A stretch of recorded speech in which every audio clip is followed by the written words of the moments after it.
Wizard World! I'm here at Wizard World LA for a brand new edition of Fresh Ink.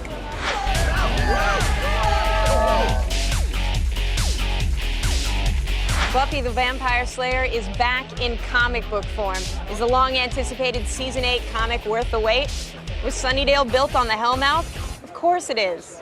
Buffy the Vampire Slayer picks up where Season 7 of the TV show left off. Written by Buffy creator Joss Whedon, this issue finds Buffy leading an underground army of Slayers against the forces of evil, with all the snarky dialogue and skull-crushing action of the show intact. For the love of great Muppety Odin, go out and buy this book. What's weirder than Marvel zombies and having Captain America chew on Magneto's intestines? How about tossing a little Evil Dead into your Marvel zombies? Marvel Zombies vs. Army of Darkness has the audacity to toss Ash from the Evil Dead films into the flesh-eating world of the Marvel Zombies. And the results? They're too bizarre not to enjoy. Fabiano Neve's art is awesome, and Ash vs. the Undead Avengers is some crazy fanboy's slash fiction sprung to life. Hawkeye likes brains. You kinda have to see it to believe it, so I suggest picking it up. That's if you can find it, because this puppy is selling like zombified hotcakes. Before 300, before Sin City, Frank Miller tackled Daredevil, and it's all collected here in this mammoth volume. During his run on the series, Miller elevated Daredevil from a minor character to one of Marvel's most recognizable and edgiest heroes. He gave the world Elektra, and then killed her in one of the most shocking and most famous stories in comic book history. You're gonna want to pick this one up. Plus, if you're real frail and nerdy like me, it helps build upper body strength. Remember how earlier I was talking about Frank Miller? Well, arguably his most famous work is Batman: The Dark Knight Returns, and Spider-Man Reign right here kind of feels like a little bit of a clone of that. Set in a dystopian future where Mary Jane is dead and Venom is on the loose, Spider-Man Reign finds an aging Peter Parker forced to don his Spidey suit one last time to take down the Sinister Six. Yeah, the art and the grim tone are highly reminiscent of Dark Knight Returns, which is not exactly a bad thing. I actually love the art of this book. Plus, the final 4th issue of the series features stellar action and a haunting Sandman moment. In the 3rd issue, they revealed that Mary Jane died because Spider-Man, has radioactive spider sperm, and it gave her cancer. You might want to pick it up just to see all those "oh no you didn't" Marvel moments that are locked in this little book. I mean, radioactive spider sperm? Enough said. Attack of the Show, weeknights at 7, only on G4.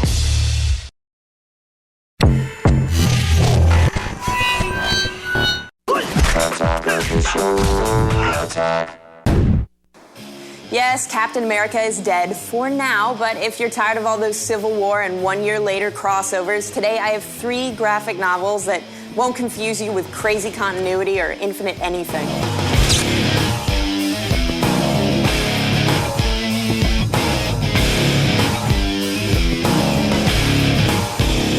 People are always saying, Blair, when are you going to show DC some love? Well, how about right now? This is Batman Detective by Paul Dini. Dini, of course, being the guy who wrote some of the very best episodes of Batman, the animated series. Here, he's given us 6 standalone Batman stories drawn by some of the most talented artists in the business. Each tale finds the Dark Knight going all Sherlock Holmes to take down villains like the Penguin and Poison Ivy. And the highlight of the book is a horrifying Christmas Eve encounter between Robin and the Joker that will make your skin crawl.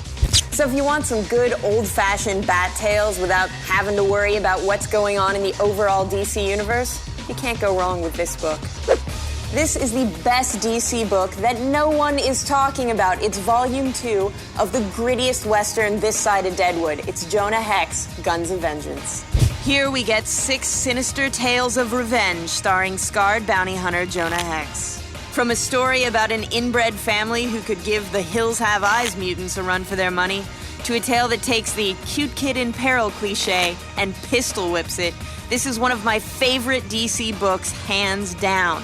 It takes a gritty, gory, and completely unsentimental look at the Wild West, and well worth picking up. And last but not least, we have Cross Bronx, a supernatural cop thriller that has vengeance on its mind. Cross Bronx starts out rooted in the real world as two detectives investigate a massive multiple homicide. But when it turns out the crime was committed with a dead cop's gun, one of the detectives finds himself facing the possibility that the killer isn't human, at least not anymore. It's certainly not a happy book, but I loved the way this comic blended a by-the-book police story with something quite ghostly.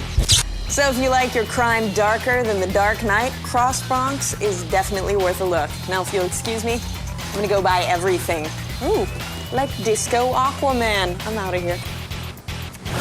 Attack of the Show, weeknights at 7, only on G4.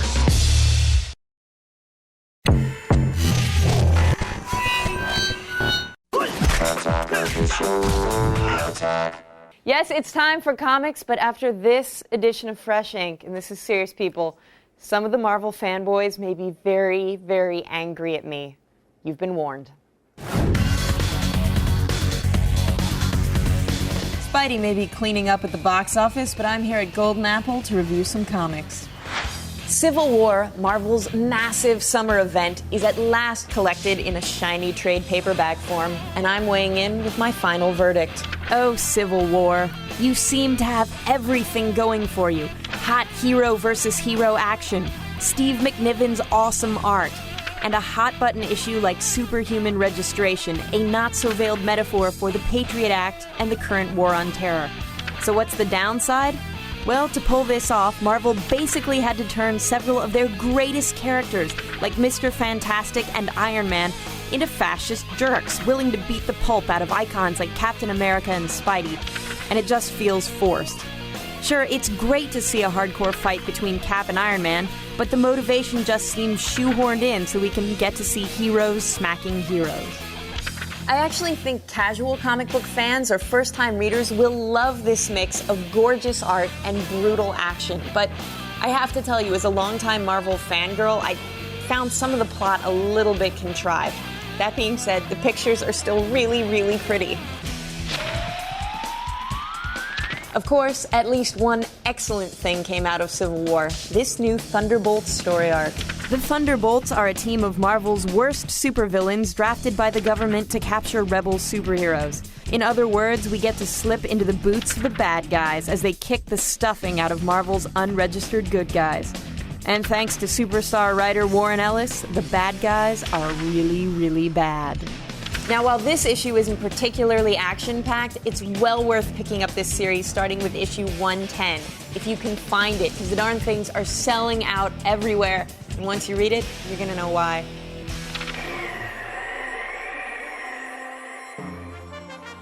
And finally, I saved the best for last. If ever a comic book deserved a swanky hardcover treatment, it's All-Star Superman.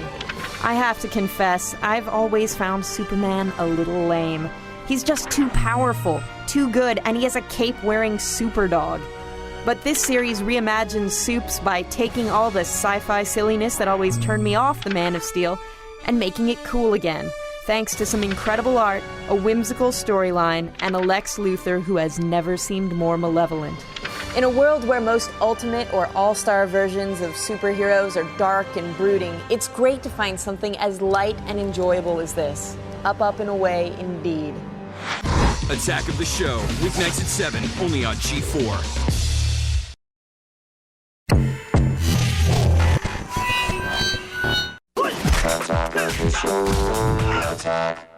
I'm here at Golden Apple Comics, hanging with the Silver Surfer, and we've got reviews of 3 very unusual comics. This is Guy Ritchie's Gamekeeper. Yes, you heard me correctly. Director Guy Ritchie, a.k.a. Madonna's husband, wrote a comic book. And you know what? It's shockingly good. It's the story of a Chechnyan hunter with a dark past that, well, dark pasts always catch up with people.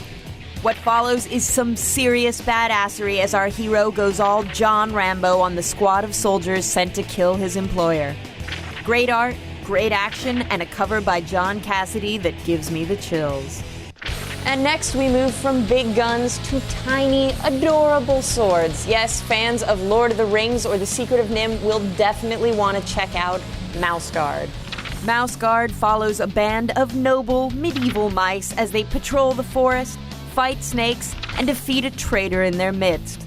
Yes, the story is relatively simple, but the art in this sleek hardcover volume is gorgeous. This is a comic that can double as a coffee table book, and it's worth checking out for the illustrations alone. And now a little something for the ladies. Yes, The Plain Janes is the debut title from DC Comics' Minx publishing imprint. Now, basically, they're trying to get girls, yes, young adult females, into comics, and if this book is any indication, it might actually work. When a teenager named Jane survives a terrorist attack on a fictional metropolitan city, her parents move her to the suburbs to keep her safe. Displaced and miserable, she bands together with a group of the school's other loners to form a guerrilla art squad that defaces public property in ways that are both thought-provoking and totally illegal. It's a solid read that will appeal to teens and, hell, even to this adult. Basically, The Plain Janes it's like a PG version of edgier indie comics like Optic Nerve or Blankets, and that's not a bad thing. This is a book I would feel completely comfortable recommending to any younger readers who want to get into indie comics. And finally, two quick picks, Fell Feral City and The Other Side. Both are excellent books I've reviewed on previous editions of Fresh Ink, and they're finally out in a collected trade paperback format. I'm gonna go buy them. I heard you can rub his surfboard for luck, if you know what I mean. Attack of the Show, weeknights at 7, only on G4.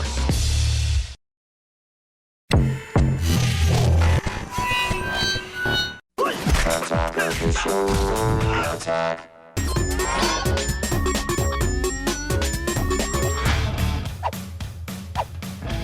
I'm here at Golden Apple Comics for a scorching summer edition of Fresh Ink.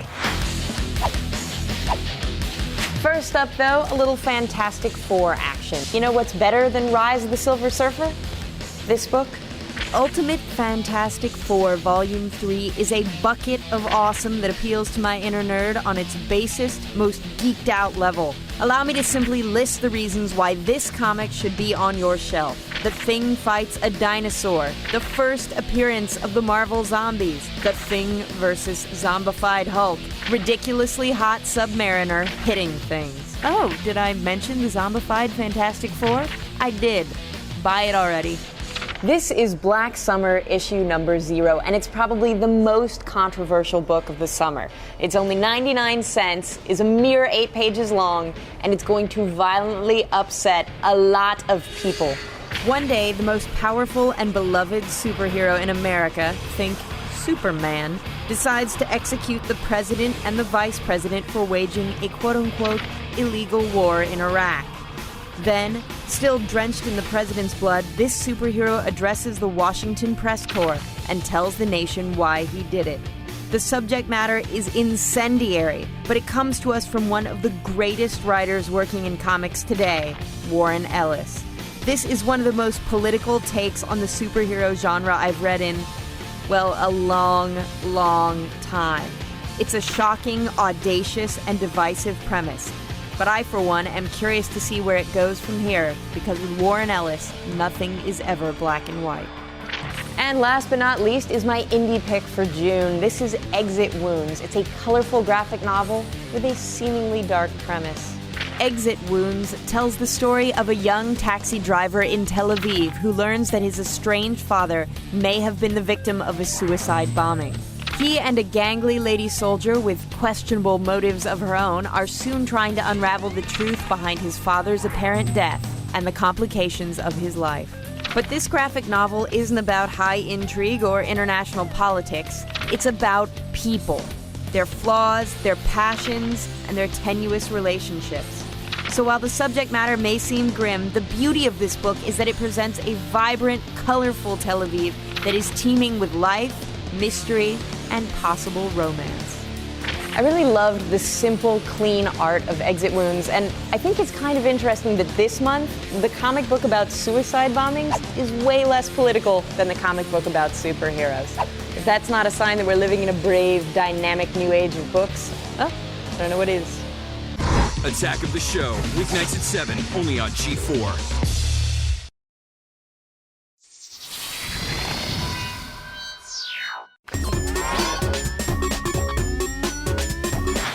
Hey, welcome to the Fresh Ink podcast. I'm Blair Butler, and this is the first time we're sort of doing this to cover a lot more of the comics that come out each week. So let's just get right into it with Batman, number 667. Now, this is Grant Morrison and the amazing J.H. Williams III, who's probably one of my favorite artists working in comics. And if you haven't been sort of loving Batman lately, this is a great place to get back on board. It's this amazing story about Batman going to a remote island with a bunch of other Batman-esque superheroes from all around the world, and a very Agatha Christie 10 Little Indians sort of murder mystery erupts around them. The art is fantastic. It's really edgy, and it's pretty gross. So I love it already.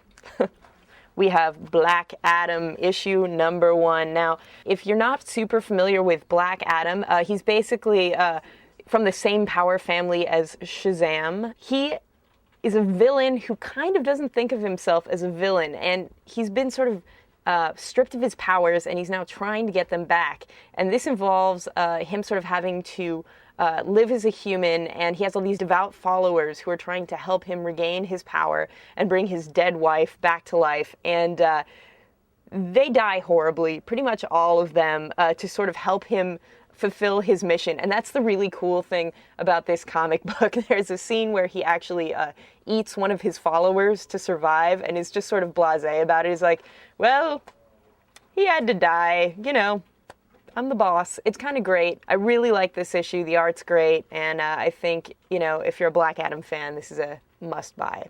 This is The Highwaymen number 3, and it's a cool comic that kind of came out of nowhere. It really reminds me of really good Warren Ellis comics. It's about these two sort of retired secret agents. One is kind of the guns and ammo guy, and the other guy is the driver, and they're called out of retirement by a dead President Clinton, believe it or not, to save this girl who, well, let's just say she's a human weapon.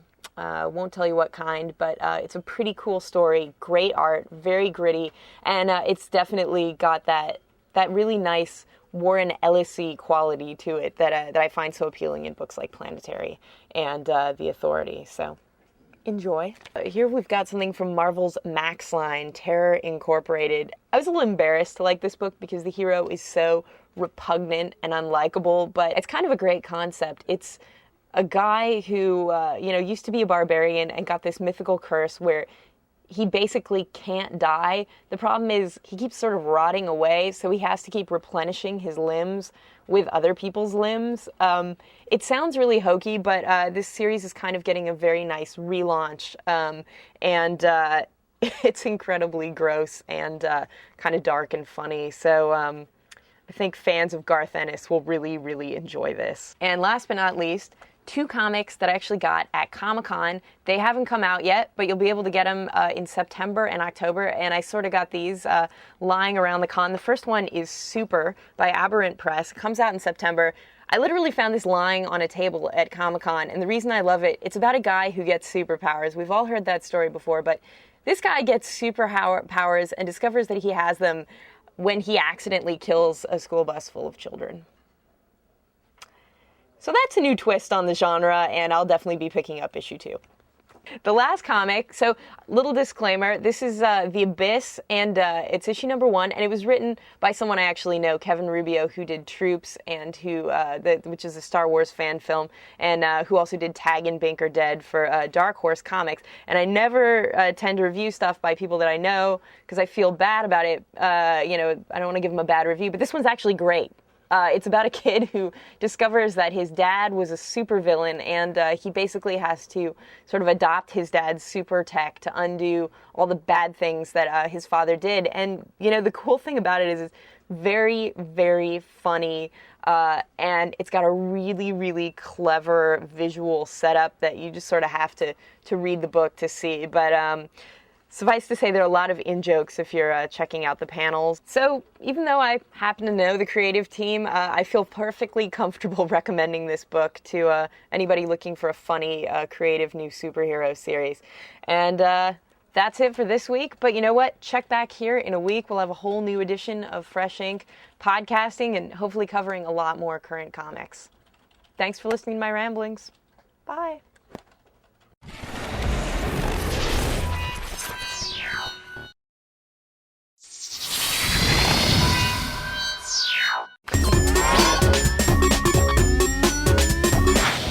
Hi, I'm Blair Butler with the online edition of Fresh Ink, where we're going to review the week's newest comics, and it was an incredible week for comics. And last week, I gave DC Comics a lot of love. This week, I'm going to spread the love around, starting with Astonishing X-Men number 22, the long-awaited latest chapter in Joss Whedon and John Cassaday's great run on the X-Men. Now, of course, Joss Whedon is the creator of Buffy. This issue finds our X-Men heroes floating around in space and having to make some extremely difficult decisions when they're not getting the snot kicked out of them by the Danger Room. The issue starts out, there's a lot of talking, you're like, all right, what's going to happen? Well, at the end, it has quite a sucker punch of an ending that I think will make all the fans do a little collective, no, it can't be. Black Summer number 2 from Avatar Comics. Now, if you didn't see the first review I did of this is one of the most controversial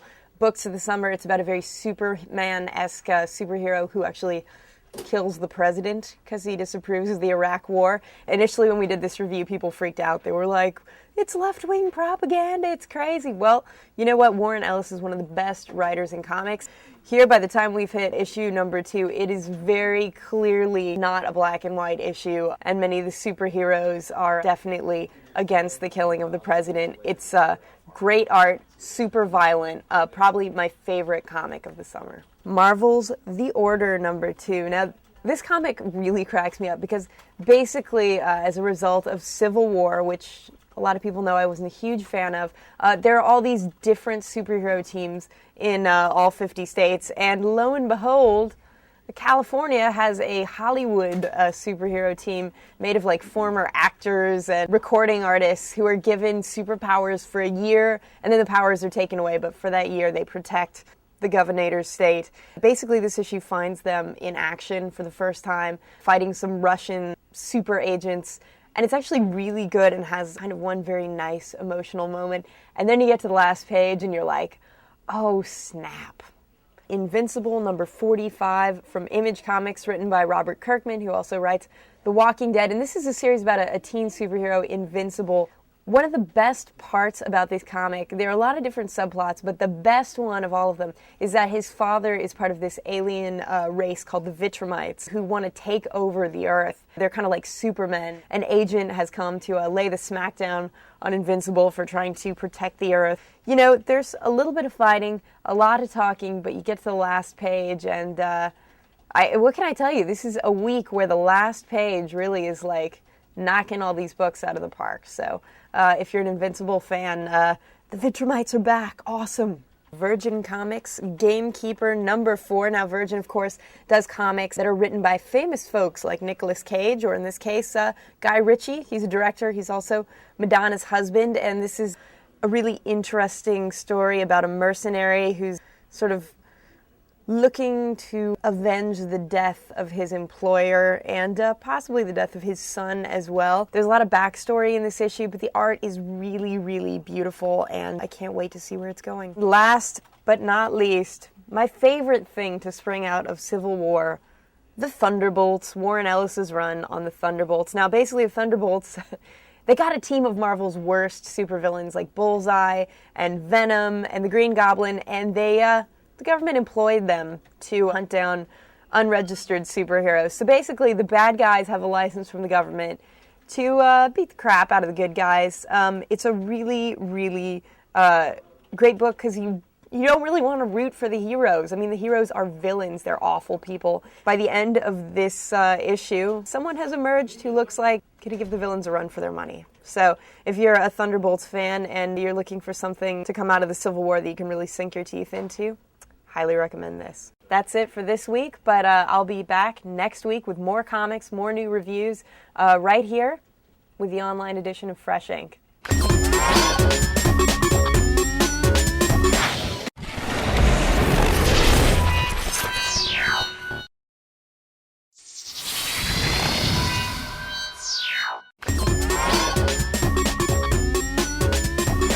Hey, this is Blair, and I'm here with another online edition of Fresh Ink. Let's just get straight to the comics. All right, first up, every week I go into Golden Apple Comics, and the people behind the counter are like, Blair, have you read Black Metal yet? And I'm like, no. So I finally checked it out. It's this book about these two little goth school kids. Turns out they're actually the heir to this demon realm. By using the power of heavy metal, they're able to unlock this magical sword and go fight evil so that they can kind of like take down Satan. It's really funny, really clever, and it's a super fast read. You can read it in like half an hour and you'll just be giggling the whole time. If you sort of were let down by Tenacious D, the movie, get Black Metal.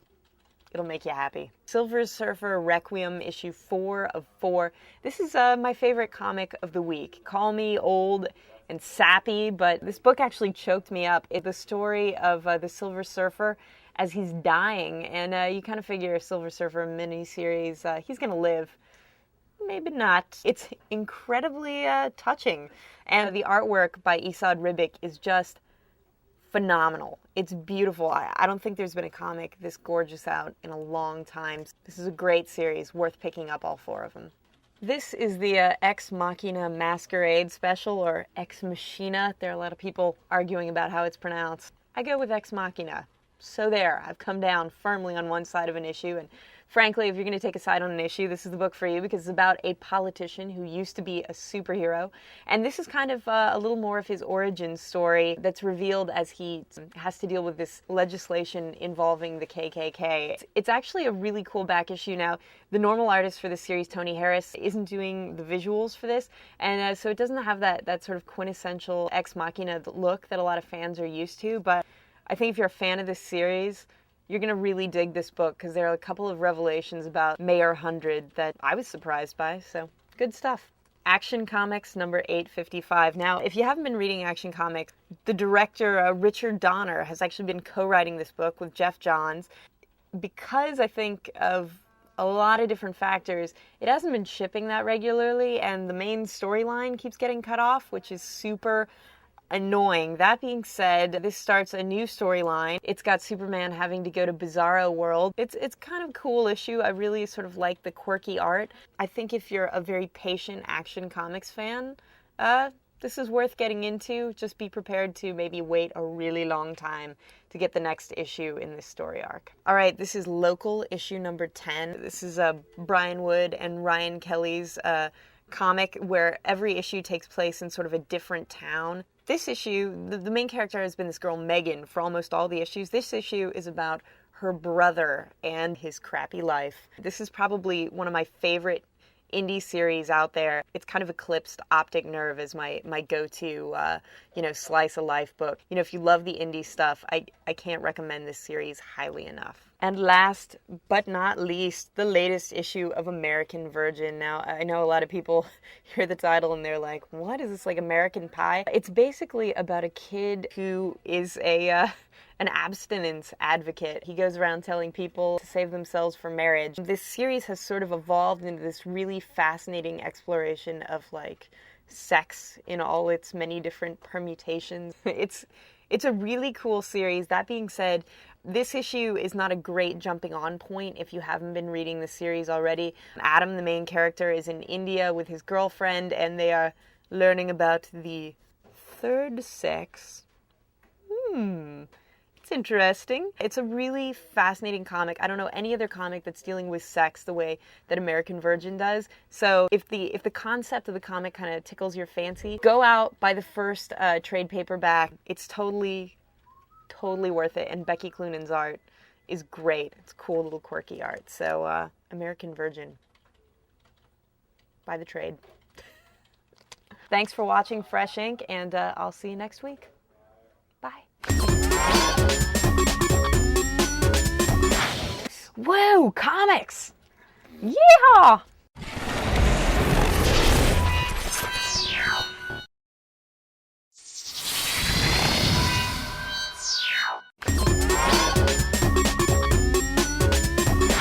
Hi, I'm Blair Butler, and welcome to the online edition of Fresh Ink. Every week we review the newest comics to hit stands, and this week is absolutely no exception. And in fact, this week is so exciting that I'm going to start with my co-pick for Best Comic of the Week and end with the other co-pick. It's that good a week of comics. So let's get right out of the gate with Buffy, number 6. If you were a big Buffy fan and you loved the TV series and you were sad to see it go off the air, guess what? Joss Whedon himself is bringing you Season 8 in comic book form. This is really, really cool, and it's got all that great dialogue and action that you remember from the series, but this is a little departure in the Season 8, and I love it. This is a new storyline that focuses on Faith, of course, the evil slayer from the Buffy series. She is having to take on the jobs that none of the other slayers will do. The dirty work. I mean, when you're talking about killing vampire kids, they send this chick. So I have to say, this comic is going to be great. The promise for the story arc is fantastic. If you're a Buffy fan, you must pick this up. Enough said. One of my guilty pleasures is the film Deep Blue Sea. It's not a great movie, but it's got super smart sharks eating a bunch of character actors. You kind of gotta love it, right? I mean, like, you feel bad about loving it, but you kind of love it. Well, here's the comic book equivalent, Shanna the She-Devil. Now, this is not something that's going to require a PhD to read, but it does have dinosaurs versus pirates versus cavemen versus a hot chick in a bikini. Sometimes it's the simple pleasures in life, and I tell you what, I enjoy reading this from cover to cover. So if you like silly action and dinosaurs and pirates, what's stopping you from running out and getting this right now? Why the Last Man? Now, we are getting near the end of this series, and this has been an epic series. This is, of course, the book that launched superstar writer Brian K. Vaughan, who's now writing for Lost. It's about the last man on Earth. A virus wipes out everyone on Earth, all the men. There's one guy left. This has been about his quest to find his lost girlfriend, find out what happened to everybody. For longtime readers of the series, we know that we found out what happened to the men a couple issues ago, and some people liked it, some people hated it. But you know what I have always liked about this series, I'm not going to say how I felt about the reveal, but what I've always loved about this series, the characters are fantastic. So you get this issue, and there's a lot of interaction between the characters, and you get to the last page, and I will tell you that at my cubicle, I actually went, "Oh my God," aloud at the cubicle, and people looked at me because something so huge happens at the end of this issue to one of the characters that to say anything more or to show you any more than the 2 pages we can show you would be a massive spoiler. Yeah, so if you've been reading Why the Last Man and you missed this issue, shame on you. Amazing Spider-Man 544. Spider-Man lately, I've not been a big fan of, okay? The Civil War fallout, I've tried to hang with it, I've tried to sort of be there through the whole Back in Black thing, and it's just, I have not been a big fan. So I picked up this issue because this is Marvel's big, huge, mega hyped Spider-Man event. One more day. What would you do if you had one more day? Well, get into a fight with Iron Man, apparently. Aunt May has been shot. She's on a respirator. Peter's trying to do something to save her. And this issue just sort of kicks off the beginning of a longer story arc as Peter tries to save Aunt May. Here's my thing. Aunt May, she's really old. And she's been almost dying for like 40 years in this comic. So I want to care, but I don't know if I'm feeling it. That being said, J. Michael Straczynski, who's writing this issue, did probably my favorite miniseries of this summer, Silver Surfer Requiem. So, Silver Surfer Requiem, huge thumbs up. It got me choked up. This, isn't Aunt May dead yet? Seriously.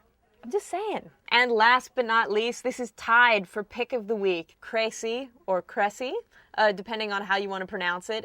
My French is terrible, so I'm going to go with Cressy. This is Warren Ellis's look at the historical battle between the English and the French that the English won thanks to longbow technology. So if you don't know anything about medieval warfare, not only is this a great read, but you're going to learn a ton about history. And if you don't know how Edward III died, oh my God, it was horrible. Horrible. It's in this book, so hey, you should read this. You're going to learn something, and you should read Buffy if you're a Buffy fan. So 2 awesome books this week and a bunch of other good stuff. So please come back next week because we'll have an all-new edition of Fresh Ink, and it'll be a special edition. We'll be checking out a bunch of graphic novels that have come out in the last month, so even more goodness. Whoa, comics!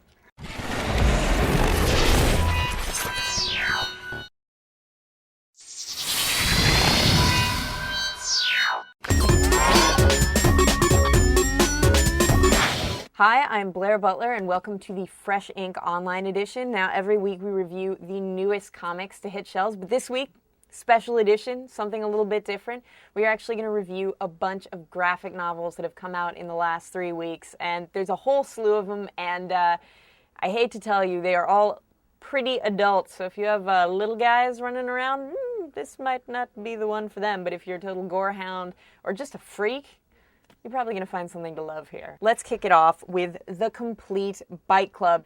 It's basically a vampire story about a vampire mafia. So it's like The Sopranos with fangs. And it's 2 different series combined into 1 volume here. Now, Series 1 is awesome. It's great. It's dirty and violent and has great characters that you root for, and you totally love it. Series 2, which was called Bite Club Vampire Crimes Unit, I gave possibly the worst review I've ever given a comic on Fresh Ink. And for that, I say to the creators, I'm sorry, but where the first series was amazing and great, the second series sort of felt like an exercise in like, hey, how can we stretch out this premise to keep it going because the first one was so good. That being said, I can wholeheartedly recommend the first half of The Complete Bite Club. I think you should read the first series if you like vampires, if you like the mafia. It's just a cool book. The second half, read with caution because I thought it was kind of excessive and everything I really liked about the characters got a little lost in the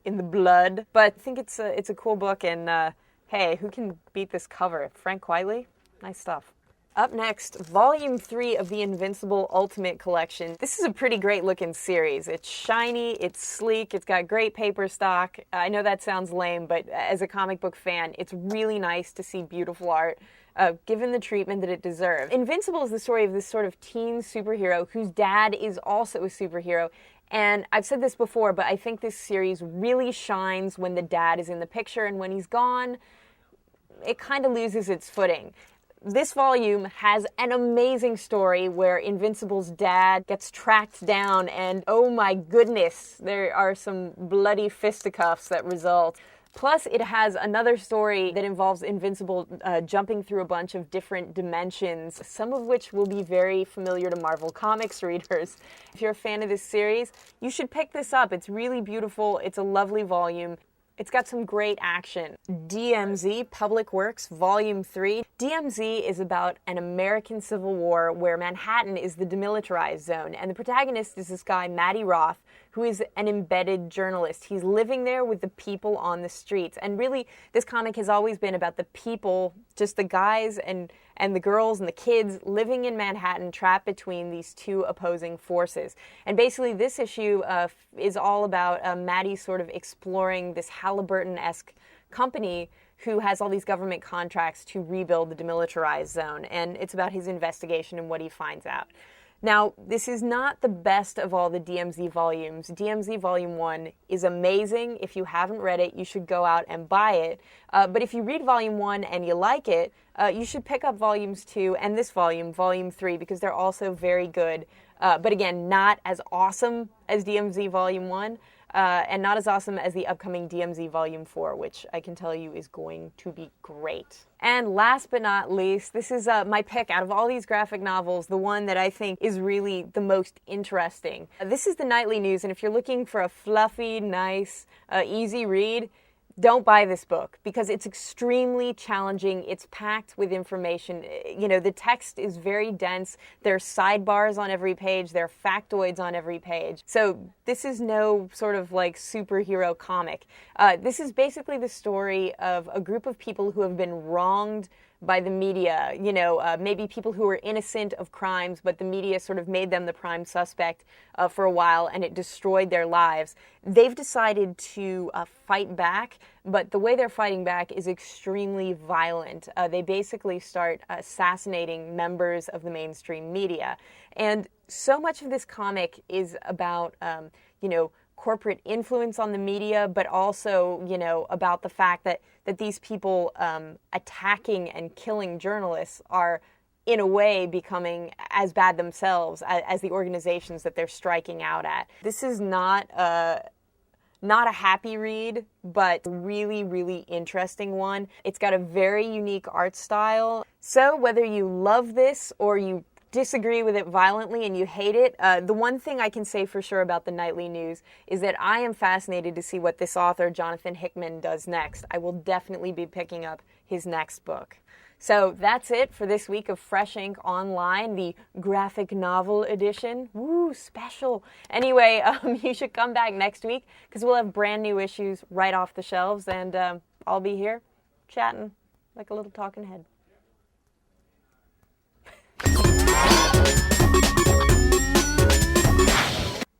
Two.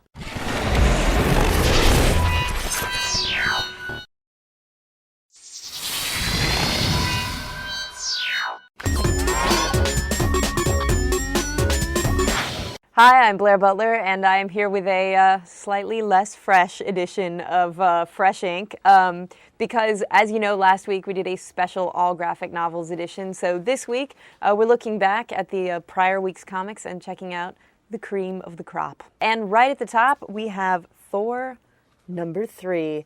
Now, J. Michael Straczynski has been writing this comic book, and Thor, as readers of Civil War know, was dead. He was cloned and brought back as a rather murderous Thor replicant. Now the real Thor has returned, and he's really mad at the guy who cloned him, who just happens to be Iron Man, Tony Stark. So basically, a big chunk of this issue is a total smackdown between Thor and Iron Man, and wow, Iron Man gets the pudding kicked out of him. It's really gratifying for people who have felt that the Iron Man character has become kind of an a-hole.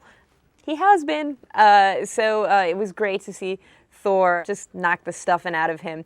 That being said, there's also sort of this weirdly obligatory Hurricane Katrina subplot, which, okay, to take a sidebar for a second, J. Michael Straczynski, back in the day, wrote this 9/11 issue of The Amazing Spider-Man, which at the time I found rather moving. You know, it was very emotional. The Hurricane Katrina thing in this feels kind of, as I said before, obligatory, but he sort of pays it off in the sense that Thor is a guy who has lost his country, and New Orleans residents have sort of lost their city, and there's a synchronicity between that. So I guess buy this for the tin can kicking. This is Green Lantern issue number 23, and it continues the massive Sinestro Corps crossover that's been going through all the Green Lantern books this summer. This is really a setup issue that's building towards the epic final clash between the forces of Sinestro and the force of the Green Lantern, but there is one very crucial plot development in this issue. Spoiler alert, for the first time ever, the Green Lanterns have been authorized to use lethal force. Ooh. Very excited to see how that pays off in this series. So yet another great installment in a great summer series. Get it already. This is Ultimate Power issue number 7, and it feels like this comic has been coming out forever. It's taken a long time for us to get to issue 7. That being said, it has some really cool artwork by Mr. Greg Land. Some people love him, some people hate him. I happen to find his art to be very cool, and it's great to see an epic battle between the Marvel Ultimate Universe and the revamp of the Squadron Supreme. Basically, you have Thor delivering a massive smackdown for the second time this week, and you have two huge super teams fighting, which is really cool to see. On top of that, you have the Hulk, and on the last page, I hate to spoil it, but you're going to have three huge super teams clashing in the next issue. So, again, a little bit of a setup issue, but it's got some good action. This is Drafted, issue number 1 from Devil's Due Publishing, and this is about a series of earth-shattering events that start taking place all over the world, and eventually an alien race appears and tells the entire population of the planet Earth, guys, we need to draft you into an intergalactic war to fight our enemies. Basically, what I like about this comic is that everyone on the Earth, despite their petty squabbles or their geographical clashes, is united, and they're all thinking about the exact same thing at the exact same moment because it's a world-shaking event. Now, I'm not sure where this comic is going to go, but I'm definitely along for the ride because the first issue really piqued my interest. Enough said.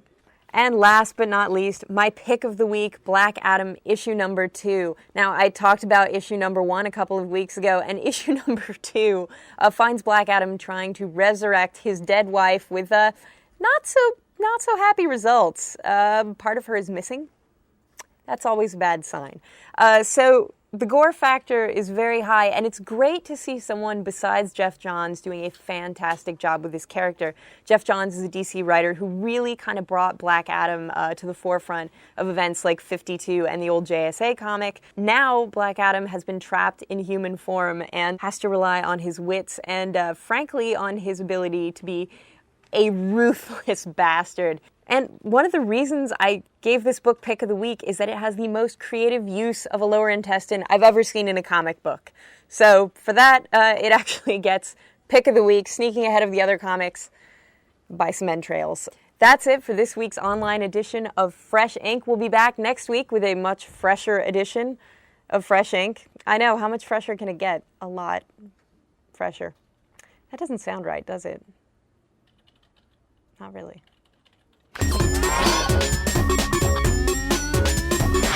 Ooh.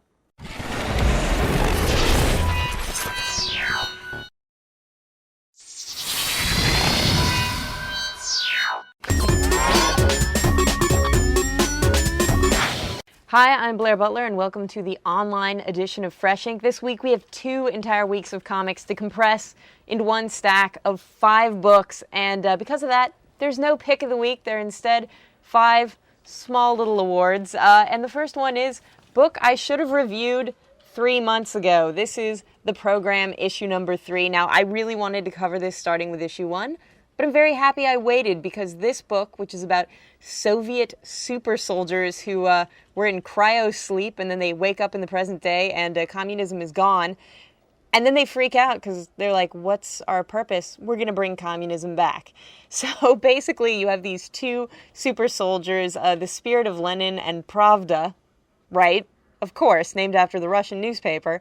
They come back and start trashing Allied forces, and therefore America has to resurrect its own super soldier program. It's kind of a cool book. The artwork's very distinctive, a little confusing at times, but overall I really dig this, and I'm excited to see where it goes. The WTF Award of the week goes to Quasar, issue 3 of 4. Now, for those who haven't been following Quasar, it's the interstellar adventures of a cosmic super hot lesbian and her permanently bald girlfriend, Moondragon, who a lot of comics readers will remember from the New Defenders. Now, Moondragon, in this issue, turns into a real dragon. Like, forever. And Quasar is kind of like, that's cool, babe. Hops on her and rides away. So I guess that's awesome. I mean, they still love each other. She's dating a lesbian dragon. That's cool. And I think really it teaches us all a lot about love, acceptance, and super hot cosmic lesbians who date gay dragons. Good times. The Tearjerker of the Week award goes to the latest issue of Catwoman, which, spoiler alert, Catwoman has this baby. She loves her baby. But being Catwoman's baby means that supervillains try and kill you every issue. So she gets rid of her baby. She doesn't kill it, don't worry, she just gives her baby to Batman. Why that is a better idea than keeping her baby, I'm not really sure, but it's actually quite a sad and tragic issue. Can't Catwoman keep her baby? Come on, people! Supervillains, stop trying to kill babies. Just let the cat lady have her kid. That's all I'm saying. The major spoiler / major bummer of the week award goes to Green Arrow Black Canary Wedding Special. Woo! Yeah, so this is a one-shot, and it features the wonderful artwork of Amanda Conner. I love her art. It's so perfect for, like, funny, cool stories. She did the art on The Pro, which was a book from Image Comics about a superpowered prostitute, and her art is fantastic. On the not-so-good side, this issue is written by Judd Winnick, who I really like Judd Winnick. I think he tries to bring a lot of current events and politics and interesting things into his comics, and he wears his heart on his sleeve. And this issue, he's actually not doing anything like that. He has kind of a funny, quirky wedding issue, but basically this issue boils down to, oh my gosh, the Black Canary, she turns into a bridezilla. She gets really upset when her veil is torn, which I'm kind of like, hey, she's been like kidnapped by pirates and crazy people and really a torn wedding veil. Come on. Of course, supervillains crash the wedding. That's not really a surprise. What was a surprise is and here's the spoiler, end of the book where Black Canary is forced to kill the Green Arrow by stabbing him through the neck with an arrow. Okay, everybody out there in comic book land, if you think the Green Arrow is really dead, raise your hand. If you think Captain America is really dead, raise your hand. If your hand is raised, you really don't know much about comics. The bottom line is I really like the creative team behind this comic, especially Amanda Conner's great art, but didn't really like this issue. And I think DC fans are sort of tired of people getting killed off when we know they're going to come back. Just saying. Seriously. Dead means dead. Somewhere. I guess in the Runaways comic, but not here. And last but not least, the cool crime comic / hey, isn't that guy sleeping with his brother's girlfriend award goes to Criminal number 9. Now, this is the new Criminal story arc. It's called Lawless. It's a great, gritty noir story about this guy infiltrating a gang of robbers that his brother used to belong to, and they may have killed his brother. So he's got to go in there, figure out who did it, and along the way, he starts sleeping with his brother's ex-girlfriend, who in this issue is dressed as a nun. So I'm sure someone's personal fetish out there has been fulfilled gloriously by Criminal issue number 9. So someone out there is going to pick it up just for that. That's the online edition of Fresh Ink. Join us next week for all new comics, and it's going to be glorious. And hey, who doesn't like hot, interspecial, cosmic girl on dragon action? That's what you get here. Just saying. Stop laughing!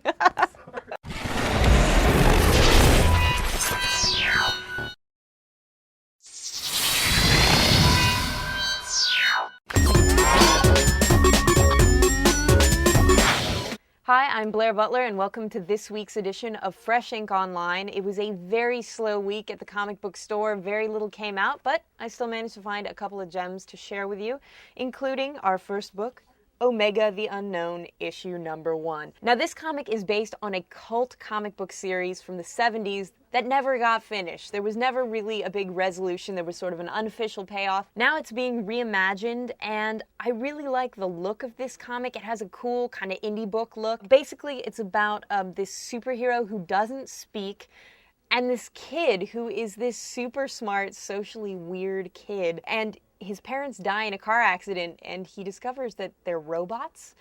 It's a very surreal, mysterious book. I'm really curious about this and about the source material. Definitely excited to see where it goes, so this becomes my pick of the week. Ooh. In second place, a very pleasant surprise, the Wolverine Annual. Now, this is a one-shot, and I love the Wolverine one-shots. Wolverine issue number 41 was a one-shot, just a self-contained story that was really cool. This annual is about a petty thief who robs a bank with a bunch of other guys, and they kill everyone in the bank, so Wolverine tracks them down one by one and kills them very creatively with the claws. There's some great claw work in this annual, which really elevates it for me. But the thing I like about it is that A, it's told from the point of view of this hapless thief who you know is going to get killed by Wolverine, and B, it's Wolverine as a killing machine, which is really something that gets lost a lot of times in the normal run of the comics. Weirdly enough, the most recent Punisher annual is told from the point of view of someone the Punisher is tracking down and killing. And I have to say, while the regular Punisher and Wolverine stories don't always sort of grab me, these one-shots, I really like them. So keep them up, Marvel. More of the one-shots we like. The Walking Dead Volume 7, The Calm Before. Now, if you've ever been on a roller coaster, before you get on the ride, there's like that tick, tick, tick, tick, tick, where you're getting hauled up to the top. And basically, that's what this issue is. It's you getting hauled up to the top before you drop down for the insane Volume 8 of this series. So Season 7's a lot of setup, and it's a lot of talking, a lot of character development. There's a lot of introspection in this volume of the series, but if you've been with it since the beginning, I think you're going to find a lot of interesting character development, one death, one birth, and a final page that will make you long for Volume 8. So if you've been with this book since the beginning, pick it up, right? Because Volume 8 is going to make you poop your pants. Green Lantern Corps, issue 16. Of course, this is part 7 of the massive Sinestro Corps crossover, which is making the Green Lantern universe so very awesome this summer. Now, in this issue, we finally get to see what happens when the Green Lanterns are at last granted lethal force. They can use lethal force with the Green Lantern rings, and this results in a lot of the Sinestro Corps members getting killed. Rather gorely, which I enjoyed. Again, just a great summer series. If you aren't reading this Sinestro Corps crossover, do yourself a favor, pick it up. It makes you happy to be reading DC. And last but not least, the latest issue of Batman Detective. Now, each issue of Batman Detective focuses on one particular Batman villain. This issue, however, focuses on two. The Riddler and Harley Quinn, both reformed Batman villains. They're good guys now, and they team up with Holly Robinson, Catwoman's sidekick, not to be confused with Holly Robinson from 21 Jump Street. Now, these characters are hired by Batman to actually retrieve a formula stolen from Wayne Industries, and Batman himself really isn't even in this issue. It's mostly about the villains, and for that reason, I wasn't really feeling this, although I've really loved the other books in the Batman Detective series. On the plus side, it's really cool to see these villains interacting with each other, but on the minus side, not the strongest story from this creative team, and Batman is hardly in it. So if you want to check out Detective Comics, I suggest hopping back to a couple of the earlier issues, like the one with the Joker, which was a great issue, and it came out about a year ago. All right, that's it for this week's edition of Fresh Ink Online. As you can tell, I am fading fast because it was a little bit of a slow week in comics, but don't worry, next week is going to be awesome. I promise. All right. Ooh. Don't put that at the end of the thing.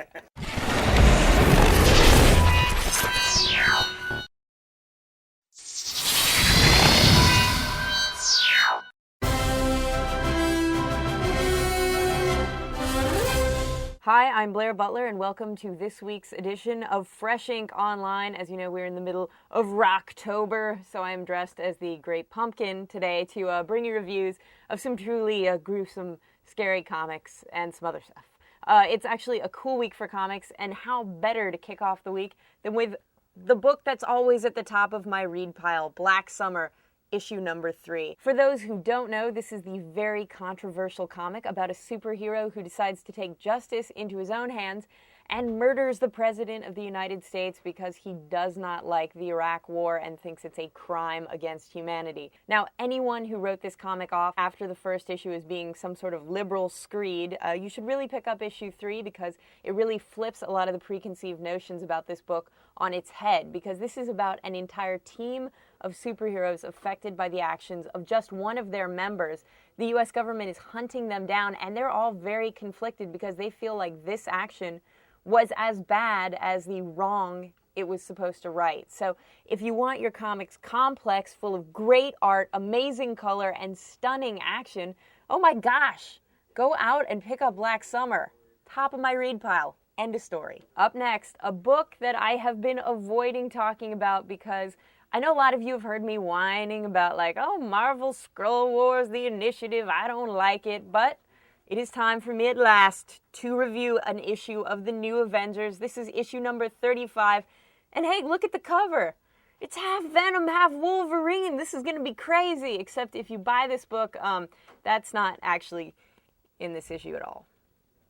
Sorry. That being said, it's actually a really good kind of standalone issue. While the New Avengers are off fighting a bunch of alien symbiotes, the bad guys in the Marvel Universe are all unionizing thanks to the Hood, a mysterious character that writer Brian K. Vaughan created some years ago. I read that original series, which I really enjoyed. It ended too soon. But something really bad has happened to this guy between that series and this issue because he is one of the most ruthless villains I've seen in the Marvel U in ages. Basically, there's a beatdown on one of the Avengers in this issue that made me uncomfortable. That's kind of how intense it was. It's great to see the villains coming together and working like a business, so I highly recommend this, and you don't have to worry about the Skrulls or the Initiative or anything else. Just a cool standalone issue. But if you run out and pick up this issue because of the cover and you think there's going to be a Wolverine-Venom hybrid in it, you're probably going to be disappointed. Well, it wouldn't be an edition of Fresh Ink if there wasn't a zombie comic on it, and here we have Living with the Dead, issue number 1. Now, I know what you're thinking, Blair, seriously, there are too many zombie comics out there. Stop reviewing them. It's over. It's done. But this one has sort of an interesting twist on the genre. It's about two guys who have managed to survive the zombie holocaust. How? By putting on masks and pretending to be zombies. They wander around going, brains, brains, and the zombies don't even seem to notice them. It's kind of a funny concept. I'm not sure how far they can string the joke out, but the real twist of the series is that there are these two guys left on Earth, they're best friends, and then all of a sudden, the last woman on Earth shows up. Kind of throws a wrench in things. So for fans who don't mind some of the goofier elements of this series, I think it could be interesting and fun to pick up. And hey, how can you reject a series that offers a free zombie survival kit? Check it out. Got your own zombie mask. Brains. Brains. That was method. Just saying. All right, I know everybody wants to know what the pick of the week is, and let me just preface this by saying, woo, baby, it's style over substance all the way. This is Drain, issue number 5. What's it about? Ninja vampires. In fact, a very boobalicious ninja vampire. But the art is stunning, and this issue is the final climactic battle between the ninja vampire Chinatsu, not to be confused with a kind of Swedish massage, and her ex-girlfriend, and the guy that made her a vampire. And let's just say her retribution is bloody and rendered in beautiful pastels. This is probably one of the best looking comics on the market. I think fans of Japanese comics are really going to dig it. It's action packed. It's gorgeous, but just let me say, ladies, you might want to put on a sports bra before you duel to the death because this does not look practical at all. And last but not least, a brand new comic from horror writer Steve Niles, whose film 30 Days of Night is coming out in theaters any second now. This is Simon Dark, and what's really interesting about this comic is that it's a new look at the Frankenstein legend, but it takes place in the mainstream DC universe, which is kind of a shocker. This character is a Frankenstein-like creature, but it's set in Gotham, and it's got some cool art. And let's just say, when the good guy's carrying around a little razor wire that he uses to chop people's heads off, that's some good times right there. I'm curious to see where this issue is going because there's a lot of setup, a lot of characters introduced, and it's hard to make a judgment on it this early out, but I certainly am intrigued by Simon Dark. So it's been a really cool week for comics, lots of beautiful artwork, which for me is always a huge plus, and there's something for everybody to love. That's it for this week's edition of Fresh Ink Online. Please come back next week. We'll have more new comics, more new reviews, and hey, I'm the Great Pumpkin because I'm wearing orange. That's how I made that connection. Just go. Just please leave. Bye.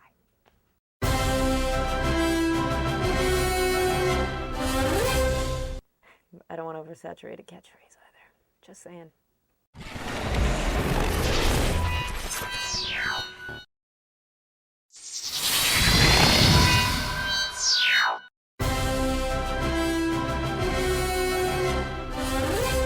Ah, yes, do you hear that? That is the sound of not annoying theme music for this lovely segment. We got rid of the old music that was making my head explode. So that is a great reason to come join us for this edition of Fresh Ink Online. And what better way to celebrate new, non-annoying music than with a bunch of great comics. And I tell you what, my pick of the week is really, really good. I'm super excited about it. We'll get to that in a minute, but first we'll start with the comic that comes in at second place, just right behind the pick of the week. This is The Umbrella Academy issue number 2. Now, if you're not familiar with this comic, it is written by the lead singer of My Chemical Romance. So I think everybody's expectations for this were not like super high, because I think a lot of people feel that when rock stars write comics or actors write comics, sometimes it's like a vanity project that isn't very good.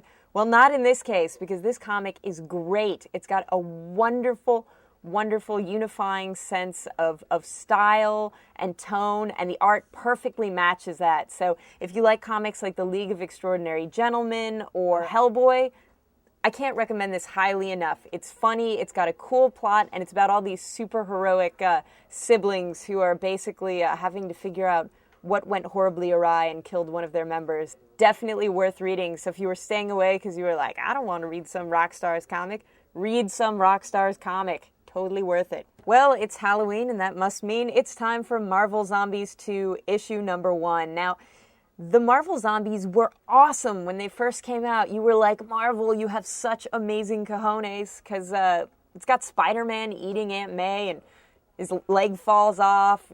Colonel America, that's the Captain America zombie, he's got his brains coming out. It's great, but the Marvel Zombies have become basically to comics now what Wolverine and the Punisher were in the 90s, where they were like, we got to put him in a comic that's going to make him sell, right? If Wolverine was in a comic, the comic sold. If Punisher was in the comic sold in the 90s. Now it's like the Marvel Zombies. They're everywhere. Every comic has like a Marvel Zombies cover. So they're a little oversaturated, and it's a little bit annoying, but this is Robert Kirkman. This is the guy who created the Marvel Zombies. This is his second stab at the series, if you will. And while it's not as good as Series 1, it's still got some really funny moments. This is kind of like a Where's Waldo of the Marvel Universe. It's pretty hilarious. And my favorite part is when zombie Hawkeye gets his head put on a robot. And it's a lady robot. So if you ever wanted to see zombified Hawkeye with giant aluminum boobs, this is your comic. Enjoy it. This is Powers issue number 26. I'm assuming a lot of you watching this podcast know about Powers, but if for some reason you don't, I will fill you in. Brian Michael Bendis, who is one of the most prolific writers in the industry right now, really got his start with this series, which is about 2 police detectives, and they investigate superhuman crimes, or crimes committed by and against people with powers. So it's always been a really cool sort of comic about comics before the whole meta wave of comics got really popular. This issue is sort of kicking off a new story arc. One of our 2 cops, Dina Pilgrim, has been infected with this superpower virus and is doing some bad things, and her partner, Christian Walker, is trying to track her down and stop her from killing anybody else. He's trying to help her. It ends with a really cool sort of like glimpse at where the series might go next. So if you're a longtime Powers fan and you haven't been checking in with the series recently, this is a great time to start back up. And if you've never read the series before, by all means, please go back to the beginning, pick up the first couple trades and read them, because they really show you why Brian Michael Bendis is the superstar of comics that he is today. And I really think this new storyline is going to be intriguing. The last page, very tantalizing, and I can't wait for the next issue. We are getting closer to the pick of the week, but first we have Lazarus, issue number 1 from Image Comics.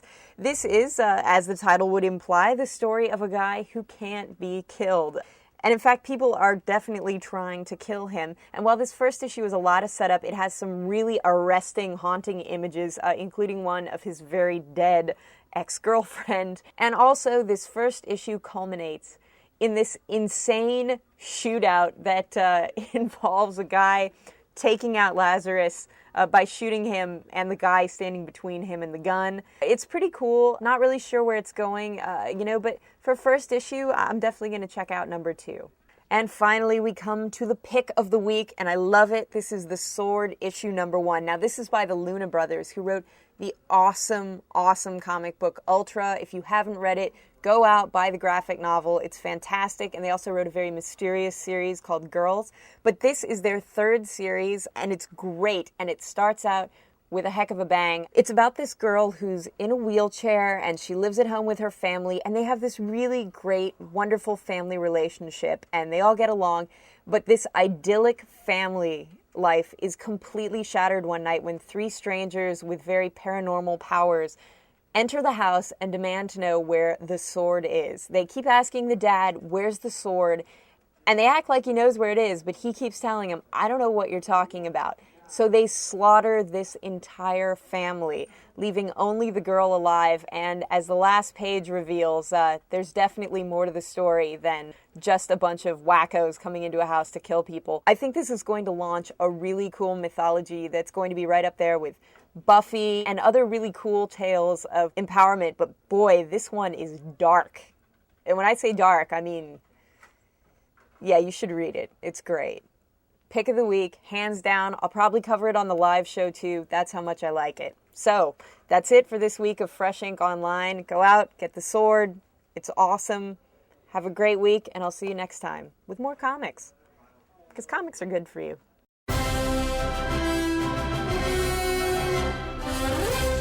Hey, do you hear that?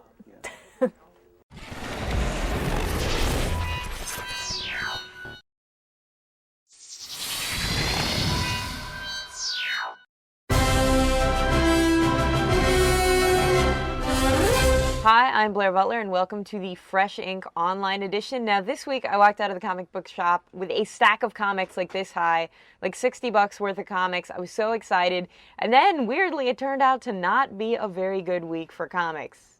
I gotta be honest. That being said, I have a really good pick of the week, and I also have a great comic to kick things off with. This is Thunderbolts, issue 117. Now, if you haven't been reading Warren Ellis's run on the Thunderbolts, they're a group of bad guys recruited to bring in good guys who don't want to be part of the Superhuman Registration Act. So basically, it's bad guys like Venom and Bullseye beating the Fushnikins out of heroes who you'd normally be rooting for. This issue finds Doc Samson, who is a superhero psychiatrist, coming in to evaluate a few of the Thunderbolts. While the idea of a superhero psychiatrist may sound silly, this issue is actually kind of awesome because he comes in and even though he's being very good and he's being a doctor, in his mind he wants to kill all of them. He wants to beat them all to a pulp because the Thunderbolts are loathsome human beings.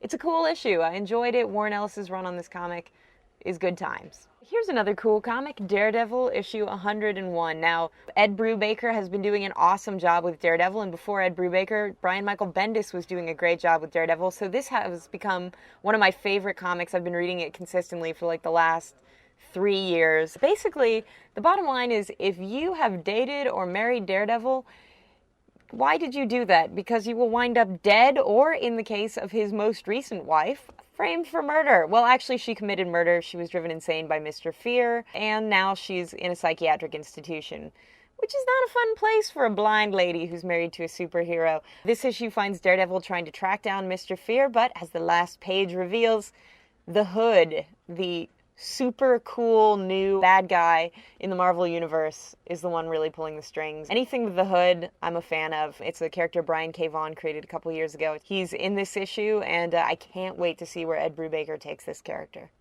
This is The Lone Ranger, issue number 9, and it's one of the Western comics that's been saturating the market lately, but all these Western revivals are very cool, and this is no exception. The action in this series is split between the Lone Ranger and Tano, who are tracking down some bad guys, and the central villain of this series, who I have to tell you is a dead ringer for Al Swearingen on Deadwood. I don't know if that's intentional or not, but he's exactly like that character. I like the end of this issue. I think it's a cool Western series, and if you love the Westerns, it's worth checking this one out.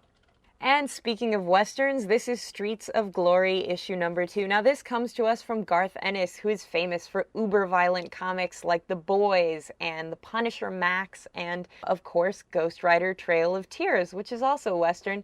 And interestingly enough, this particular issue starts out with a lot of character development and backstory, and you're thinking, yes, sort of a traditional, I don't see Garth Ennis's fingerprints all over this. And then, oh my goodness, someone is violently castrated about 20 pages into the book. So there you go. It is a Garth Ennis book, violent castration, which in fact also happens to characters in Ghost Rider Trail of Tears. So this is basically a lot like Ghost Rider Trail of Tears, except that the Ghost Rider isn't the one violently castrating people.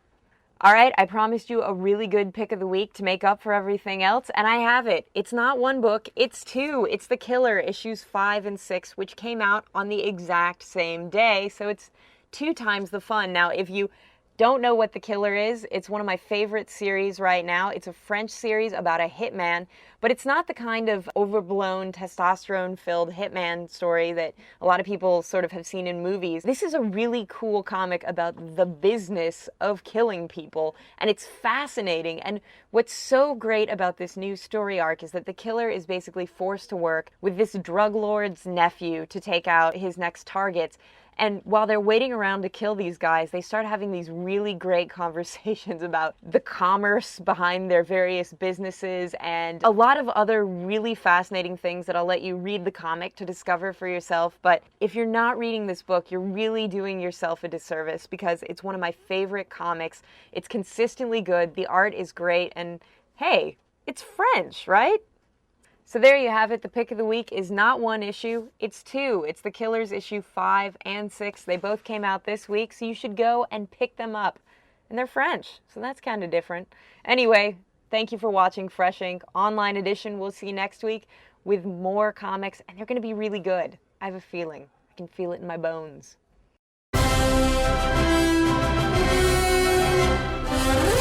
My bones are very brittle. It's a problem.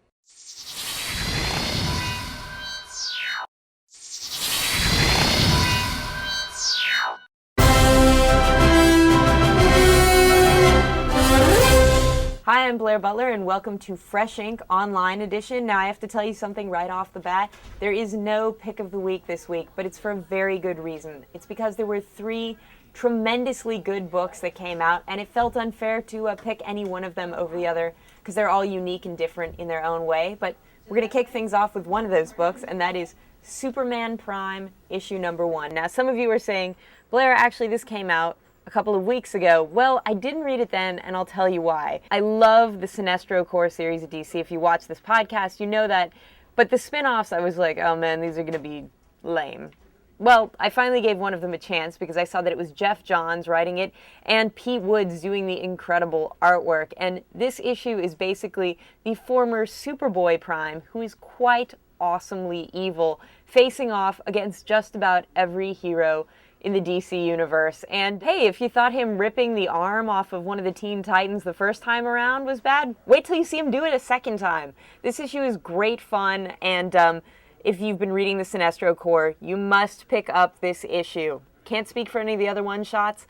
This one is great. Ultimate Power, issue number 8. This is one of those 3 tremendous books I was mentioning this week. Why do I love it? Well, it's nothing but beautifully illustrated action from cover to cover. Nothing but insane beatdowns between the Ultimates, the original Squadron Supreme, and Supreme Powers. So if you are a superhero fan, this is nothing but beautiful, beautiful action. And hey, Wolverine gets half his face burned off. Worth the price of admission alone.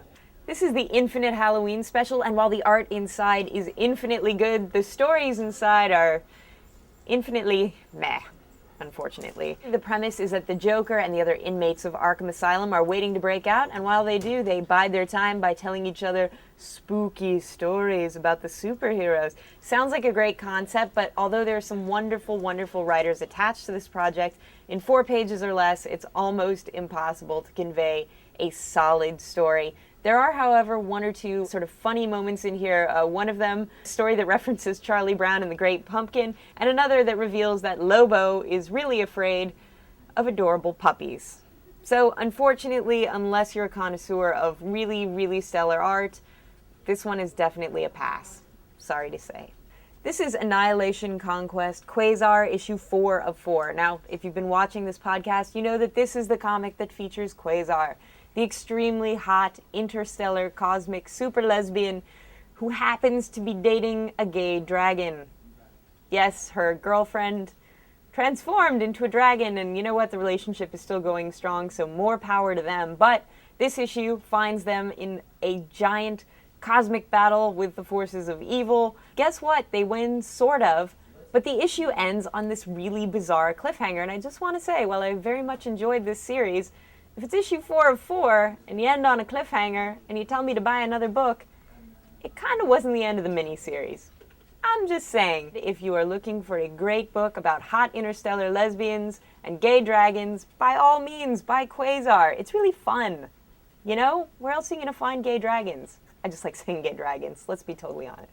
And last but not least, Special Forces, the third really tremendously interesting book this week. And I have to tell you, every initial impulse I had told me that I was going to actually hate this book. To explain why, there's a girl in the army in booty shorts. So already I'm like, I'm going to hate this. I'm really, really going to hate this. Then I open the book and I read it. And it is a book about a bunch of rejects who have been drafted into the army and is actually based on 2 articles from newspapers about the army actually recruiting autistic teens. So this is based on something that actually happened. It's really quite good. Now, I think people in the military are probably not going to enjoy it. I think people to the right will definitely not enjoy this book. It's about this ragtag group of misfits in the army, which sounds like a funny premise, but this is certainly not a funny book. In fact, it's quite upsetting and unsettling.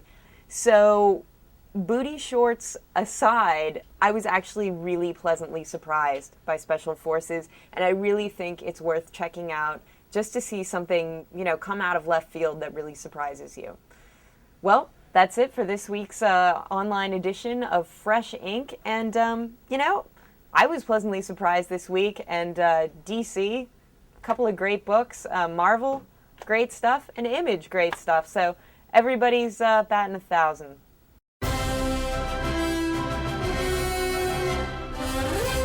I don't like bad surprises. I don't like flaming bags of poo.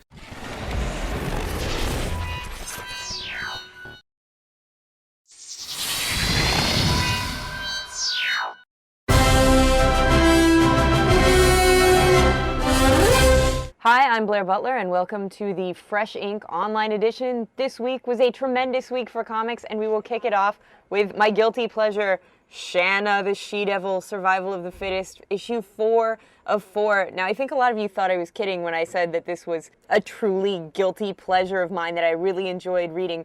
But come on! It's a girl in a furry bikini fighting dinosaurs, pirates, cavemen, and saber-toothed tigers. It's wall-to-wall action. It's just a ton of fun. If you're looking for depth, it's not in here, but if you're looking for a great, really entertaining fantasy read, buy this book. This is Criminal issue number 10, and this winds up the current story arc. Now, this is an Eisner Award-winning series by Ed Brubaker, a gritty crime story about a guy whose brother is murdered, so he gets out of jail and sets out to kill the band of thieves who he thinks knocked off his brother. Now, this issue features the climactic bank heist, which, like most bank heists, goes horribly awry, and he also finds out who really killed his brother. Is the payoff worth the wait? Absolutely. This second story arc in Criminal is really tremendous. If you haven't been reading it, pick it up, or just wait for the trade and pick it up then. It's a great crime series. This is Annihilation Conquest issue number 1, and last week, if you heard me lamenting that the Quasar series ended on a cliffhanger, guess what? It is picked up in this book, which is kind of like an epic fantasy like Lord of the Rings, but set in space. Instead of trolls, there are spaceships, but guess what? There are dragons in this book. They just happen to be lesbian dragons. Yes, that's right. Any excuse to talk about my favorite couple in comics. Super hot interstellar lesbian Quasar and her girlfriend Moondragon, who actually is a dragon. We say huzzah to interspecies love. And you know what? There's plenty of battling in this issue, and even some full frontal Adam Warlock nudity for the ladies, although I believe his junk is obscured by some machinery in many shots, or a cape blowing dramatically around his nether regions. Again, a book that's a ton of fun.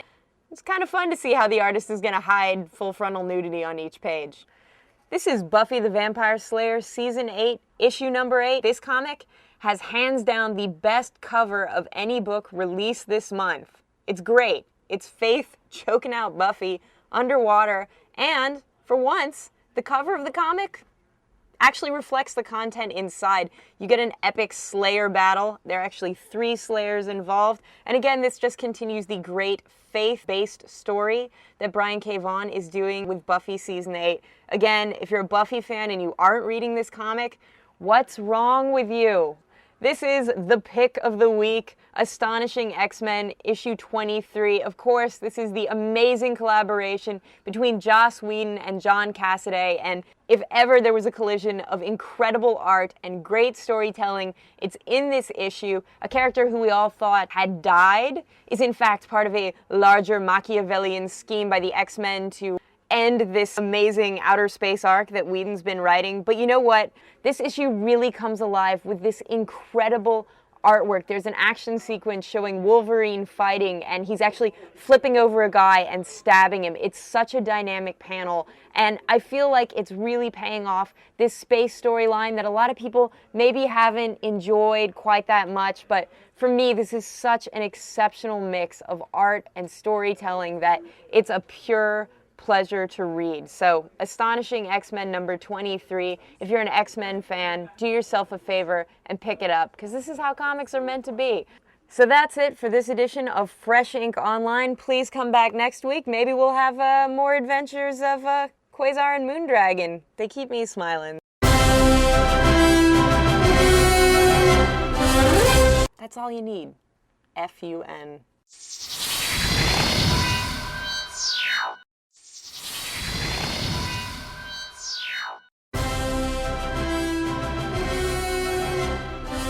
Hi, I'm Blair Butler, and welcome to the Fresh Ink Online edition. Of course, this week we have a ton of good comics, and what better way to start it off than what is consistently one of my favorite DC books out there, Black Adam issue number 4. Now, if you haven't been reading this, there's not a lot I need to say except that Black Adam is one of the best villains or perhaps anti-heroes in the DC universe, and this consistently has some of the best writing and best art at DC month after month.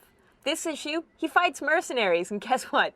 The mercenaries wind up in a lot of little tiny pieces. And also, they get horribly disfigured in space. This is the Ghost Rider Annual. Now, if you've watched any of my other podcasts, you know that I'm not the world's biggest Ghost Rider fan. I kind of think Ghost Rider was almost created by a 13-year-old boy who was like, I like fire and skulls and motorcycles and leather and chains that are sentient and can kill people. Thus, the Ghost Rider was born. That being said, why should you pick up the Ghost Rider Annual? I'll tell you, one name, Ben Oliver. Some of the best art in any comic this month.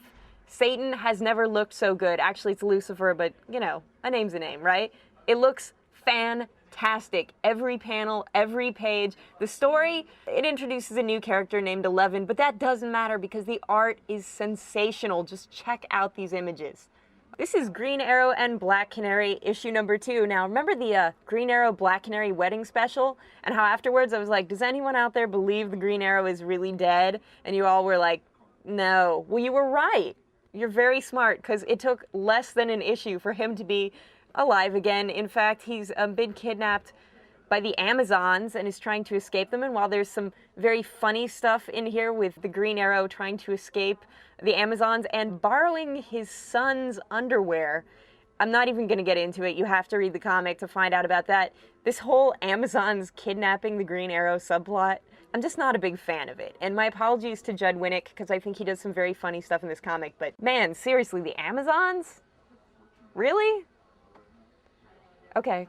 This is World War Hulk, issue 5 of 5, and if you've been watching Fresh Ink, you know I really, really love this Marvel miniseries. One of the great summer events. The first 3 issues were phenomenal. Now we are at issue 5, which is the end, and though it does have a spectacular beatdown between the Sentry and the Hulk, it kind of just leaves you feeling like, really?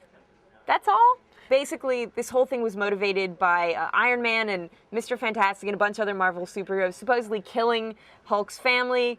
It turns out they didn't do it.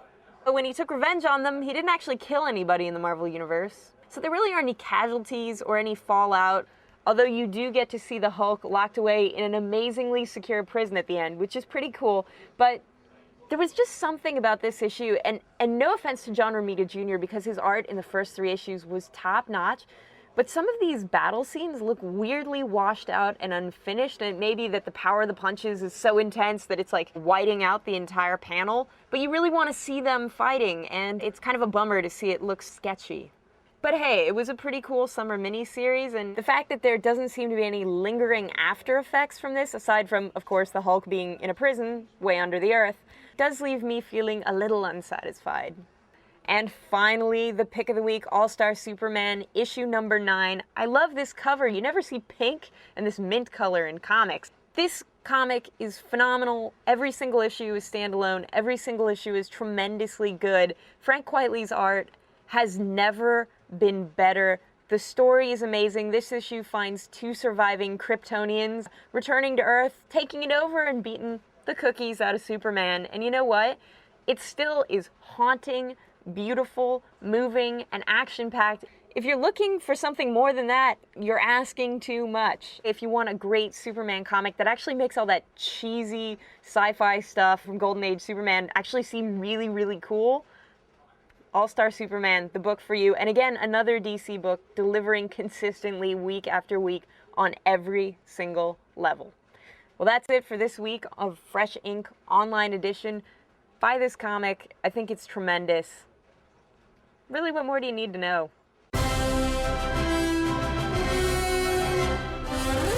Blaz the bomb diggity digs.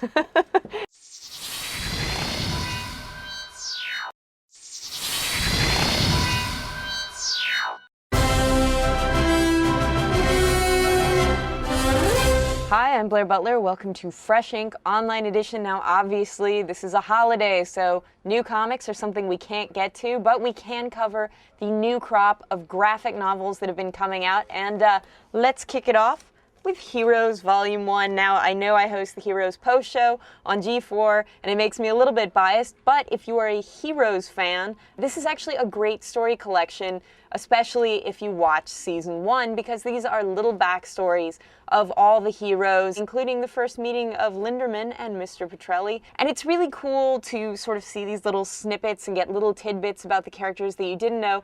Of course, the biggest selling point of this collected hardcover is Tim Sale's phenomenal covers. There are tons of them in here.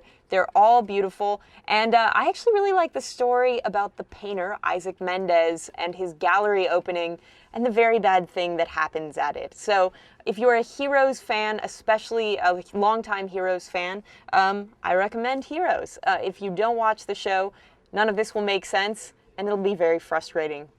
Next up, a very quick mention of Buffy the Vampire Slayer, The Long Way Home. Obviously, this is Buffy Season 8.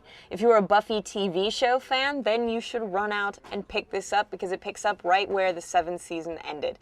Don't need to talk about it because I've covered it to death on the show. Just wanted to let people know that the trade paperback is out there.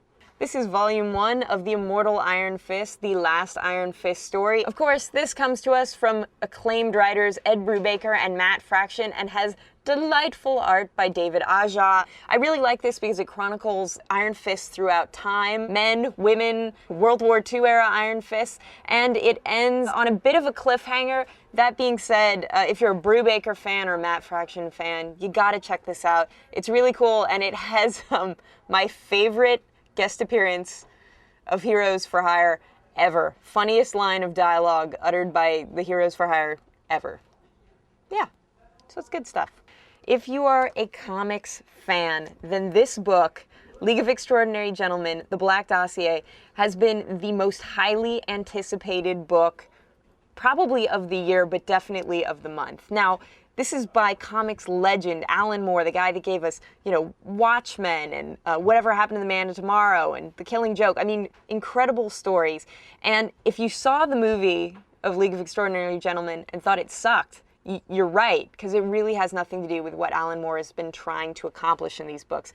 The first two books, of course, dealt with this Victorian-era super team that is made up of literary characters. This is a world where literary figures are real, like the Invisible Man and Mina Harker from Dracula, or Mina Murray, as she's called here, and Alan Quatermain. Now, this volume picks up in the 50s in Europe, Britain, in fact, and this is George Orwell's Britain. So 1984 has come to pass, and you find that Mina Murray and Alan Quatermain have survived rather magically, and this is sort of a new story of their adventures, but mostly it's about the fact that they are trying to recover from a very evil James Bond, The Black Dossier, which is a history of the League. This book, it's kind of like wheatgrass at this point in that it's great for you, it does you good, but it's not super fun on the first pass. I mean, it's so cool to read through here and be like, is that like a young Emma Peel? Oh, that's the alien from that great 1940s movie, and see all these references in there. But at the same time, there's so much text and so much to be explored. If you're looking for a casual read, this might not be the book for you. It's extremely challenging. Alan Moore fans will probably love it. There's even a section in 3D. I think I'm going to probably have to spend a month with this before I really can give it a really thorough review. And that should tell you something. Here's another book I have raved about on the show, so I'll talk about it very, very briefly. This is The Killer, Volume 1. It's a book about a hitman that originally came out in France. Probably one of my favorite graphic novels to come out this month. It's just terrific, and I highly recommend anyone who's looking for a challenge and a very different take on the hitman genre to check this out. And last but very far from least is Shortcomings, which is, of course, the collected issues of the most recent story arc in the indie comic Optic Nerve. If you love interpersonal stories with a very indie feel, this is the book for you. Now, fans of this series were so frustrated because it took like a year and a half for each of these issues to come out by themselves. Well, now you don't have to wait because it's all collected in one volume. And this is the story of this guy, Ben. His girlfriend leaves for New York, and he starts thinking about cheating on her with his very blonde co-worker, and actually another blonde girl as well. But this is a really great self-deprecating meditation on race and dating and men and women. It's so good. I just cannot recommend this highly enough, especially because now you don't have to deal with the horrible frustration of waiting a year between issues, which sucked. Let me just tell you, it sucked. So if you're looking for another challenging, but less challenging than the Black Dossier read, please pick up Shortcomings. I really love this book. I think the art is very simple and beautiful. The story is far from simple, but it's also beautiful, and it has a page that completely mocks American Apparel ads. Yay! All right, that's it for this week's Fresh Ink Online All Graphic Novel Edition. Happy holidays!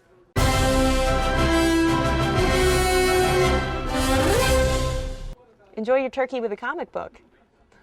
Just don't get the gravy on it because that takes down the value. It will not be near mint anymore.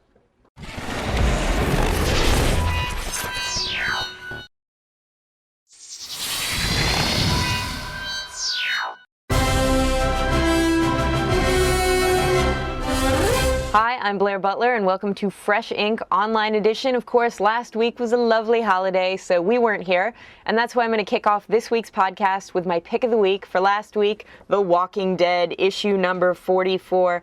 If you are a fan of this series, you've probably been sort of noticing that it's been going along at a very glacial pace recently, but it's all been leading up to this epic confrontation between our heroic band of survivors and a very evil band of survivors. There's gunfire. There's death, destruction.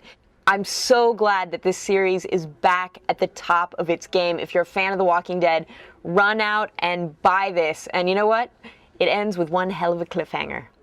This is Hack Slash issue number 6, and don't let the cover fool you, because this is actually a very gritty series about a girl who hunts down horror film slashers. It's a world where those slashers really exist, and she's kind of like Buffy the Vampire Slayer. She tracks them down, and she kills them before they can kill horny teens.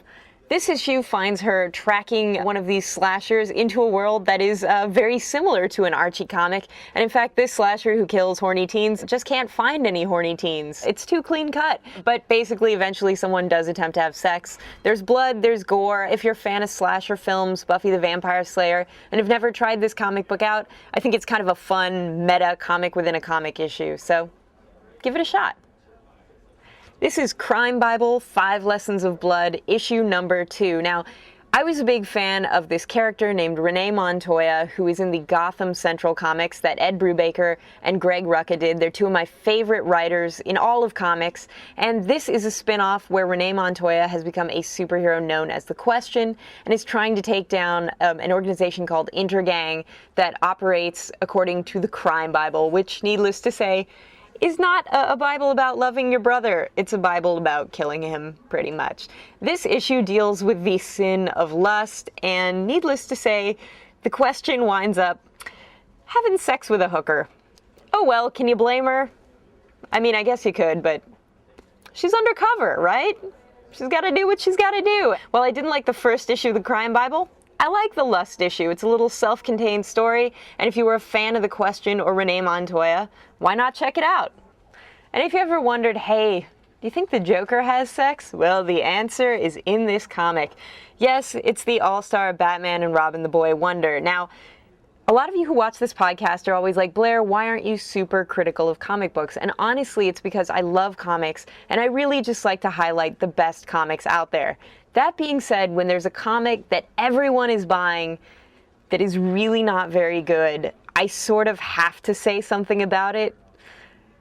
Frank Miller is a comic book legend. He did The Dark Knight Returns. He's incredible. Jim Lee, a legend of comics, one of the best artists in the business. But together, they have birthed kind of a comic abomination. This series is so relentlessly hard to read for a fan of comics. Basically, it's like Frank Miller's trying to do Batman really hard-boiled, but he's almost like a parody of himself. And if that's where Frank Miller is going with this, by all means he should go there, but it doesn't really work. So what you have is this kind of great Jim Lee art that's almost been pushed to a really cartoonish extreme, meshed with some really, really horrifically bad hard-boiled Batman dialogue. Batman calls Robin a little snot a lot and a moron, and it's just, it hurts my heart, really. You know what? Me not liking this is certainly not going to make this book sell poorly. It's one of the highest-selling books out there. At the same time, it really isn't very good. But the Joker has sex in it, so I guess you'll get that out of this issue. And he has a tattoo. It's not really explained, but, you know, whatever. Also, there's a character from Dark Knight Returns in it, so the Dark Knight Returns fans may be like, hey, it's that Nazi girl from... But it's not good. I'm sorry. Okay. Let's have a moment of silence, because I'm very upset. All right, we got past the worst comic of the week. Now it is time for the best. This is Green Lantern Corps, issue number 18, part 10 in the epic Sinestro Corps summer crossover series that I guess it's winter now, but anyway, it's fantastic. It's this great epic battle between the new Herald of the Green Lanterns, Ion, and the very, very evil Superman Prime. And this battle is insane. They actually beat each other up in a graveyard with corpses flying everywhere. It's awesome, and it starts out with the new Ion being incredibly confident, incredibly gung-ho, and ends on a very, very different, very tragic note. I thought this issue was great. It's action from cover to cover. Not sure who the writer of this, Peter J. Tomasi, is, but I'm loving his books. He also writes the Black Adam comic that I think is fantastic, and I'm just so happy to read something that's just action from cover to cover, but is also a little bit moving. Really well written. Great comic, great summer event, Sinestro Corps, go out and buy it. That's it for this week's edition of Fresh Ink Online. I wish I had a Green Lantern ring. It'd make me feel better about things. Hookers. Fun.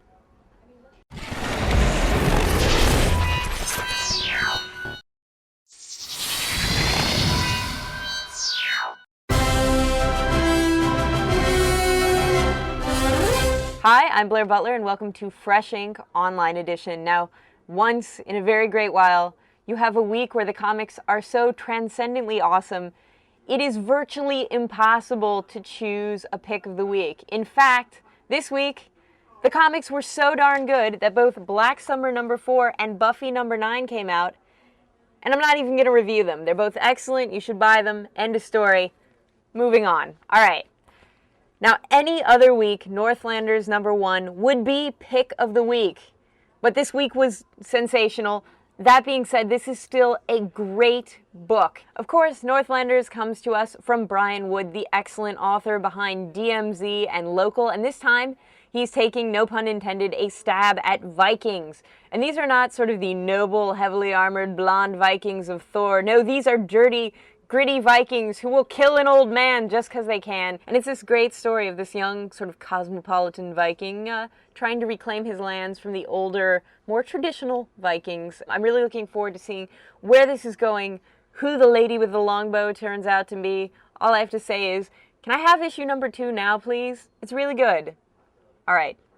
This is The Infinite Horizon, issue #1. And again, any other week, this would be pick of the week. Hands down, but it's that good a week. This is a great sort of modernized version of Homer's Odyssey, and it's about an American soldier trying to get home from the Middle East, and let's just say it's going to be a long, dangerous journey. This is set slightly in the future. I really love this worldview. I find it fascinating. I think it's a great way to sort of tackle something like the Odyssey in a completely modern and completely socially relevant way. And it's great too because it's also split between our hero and his wife Penelope, just as the Odyssey is. So you're seeing that something very bad and traumatic has also happened on American soil. It's really great. Totally looking forward to seeing where this goes. I can't wait to see what the Cyclops looks like in a contemporary world. Cool.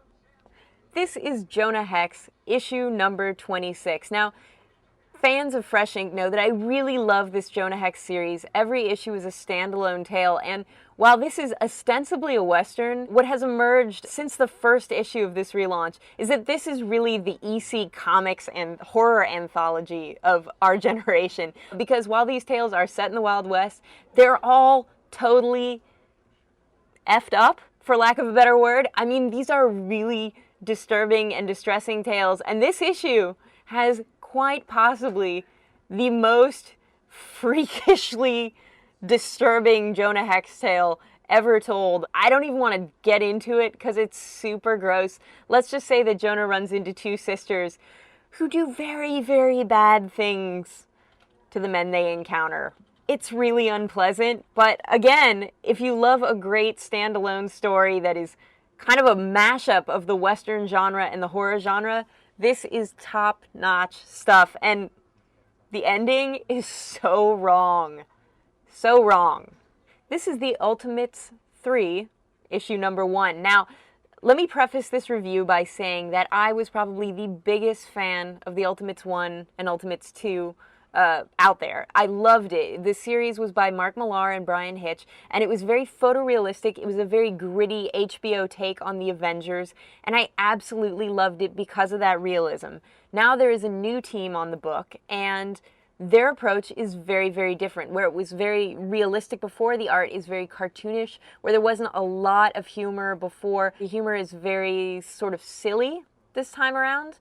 And while the original series sort of hinted at some things, for example, the fact that Quicksilver and the Scarlet Witch seem kind of incestuous, this book actually makes them incestuous. So the subtext is kind of blown right out of the water there.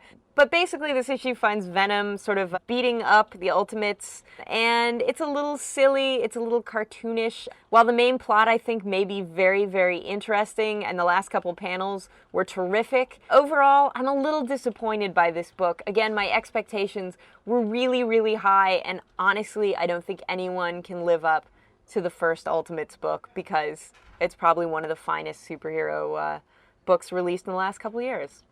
Now, I know what you're thinking, Blair, in a week where everything is incredibly good, what could possibly be pick of the week? It has to be great. Well, guess what it is? This is The Sword, issue #3, and I'll tell you why this is my pick of the week. Because I was reading this issue, and I actually had to get up out of my cubicle and show half the other people in the office a couple of pages from this book. That's how crazy and amazing and jaw-dropping the action is in this third issue of the series. Now, I skipped reviewing The Sword #2 because it was kind of a setup issue, and issue 3 is the payoff. Our hero, who was previously confined to a wheelchair, has found a mystical sword, and guess what? It gives her all kinds of crazy kick-assery. In fact, it gives her so much kick-assery, she doesn't know her own strength, and this results in her, I don't know, chopping people's heads off, punching people's faces off, and what is quite possibly the best final page I've read in a comic in a couple of years. Now, the consensus around the office is that everybody loves this. Guys love it, girls love it, I love it. That's all that really matters. So I'm making this my pick of the week. But again, you should also pick up the Infinite Horizon #1. You should also pick up Northlanders. It's just a sensational week in comics. All right, there you go. A great week. Hope you enjoyed it. That's it. Bye.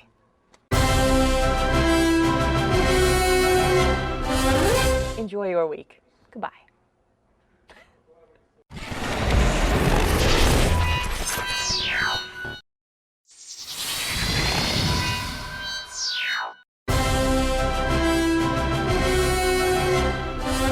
Hi, I'm Blair Butler, and welcome to Fresh Ink Online Edition. Now, as you may recall, last week was a tremendous week for comics. Lots of great stuff. This week, a little more of a mixed bag, but don't worry, we're kicking it off with a great book. This is Wonder Woman, issue number 15. What's the big deal about this? Well, for once, Wonder Woman is being written by a lady, Gail Simone. Now that the initial novelty of that has worn off, let's talk about the story. Now, this issue is split into two parts. The first part finds Wonder Woman fighting super Nazis, and I tell you what, there's nothing I love more than a good old-fashioned Nazi smackdown, meaning good guys beating up Nazis. The other story is in fact sort of reimagining a little part of the Wonder Woman origin in a very intriguing way. I won't spoil it, but I really am fascinated to know where Gail Simone is going with this. And let me just throw out that the art by Terry and Rachel Dodson is phenomenal. Terry Dodson really draws women very curvy, but it's a great style. I really love his art. Overall, it's a great issue with one itty-bitty quibble that is actually not the fault of the current creative team. See, back when DC relaunched this character with their big 1 year later campaign, they made Wonder Woman a super agent, and it really, really doesn't work. Now,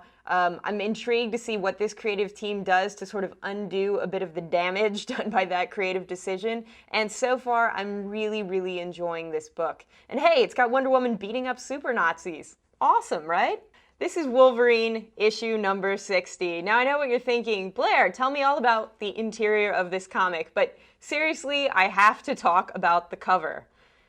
Okay, what's going on here? Wolverine is apparently so startled that his claws went through this guy's head that his mouth opened to the size of, I don't know, a small planet, and he doesn't have any teeth, so he kind of looks like a real freaky blow-up doll. This cover is by Arthur Sidam, who has done the amazing Marvel Zombies covers. Overall, his work is incredible, but Wolverine's been killing people a long time. It seems a little odd that he'd be this shocked that, oh my gosh, my claws are so strong they can cut through people's heads. It looks like some kind of weird, I don't even want to go there.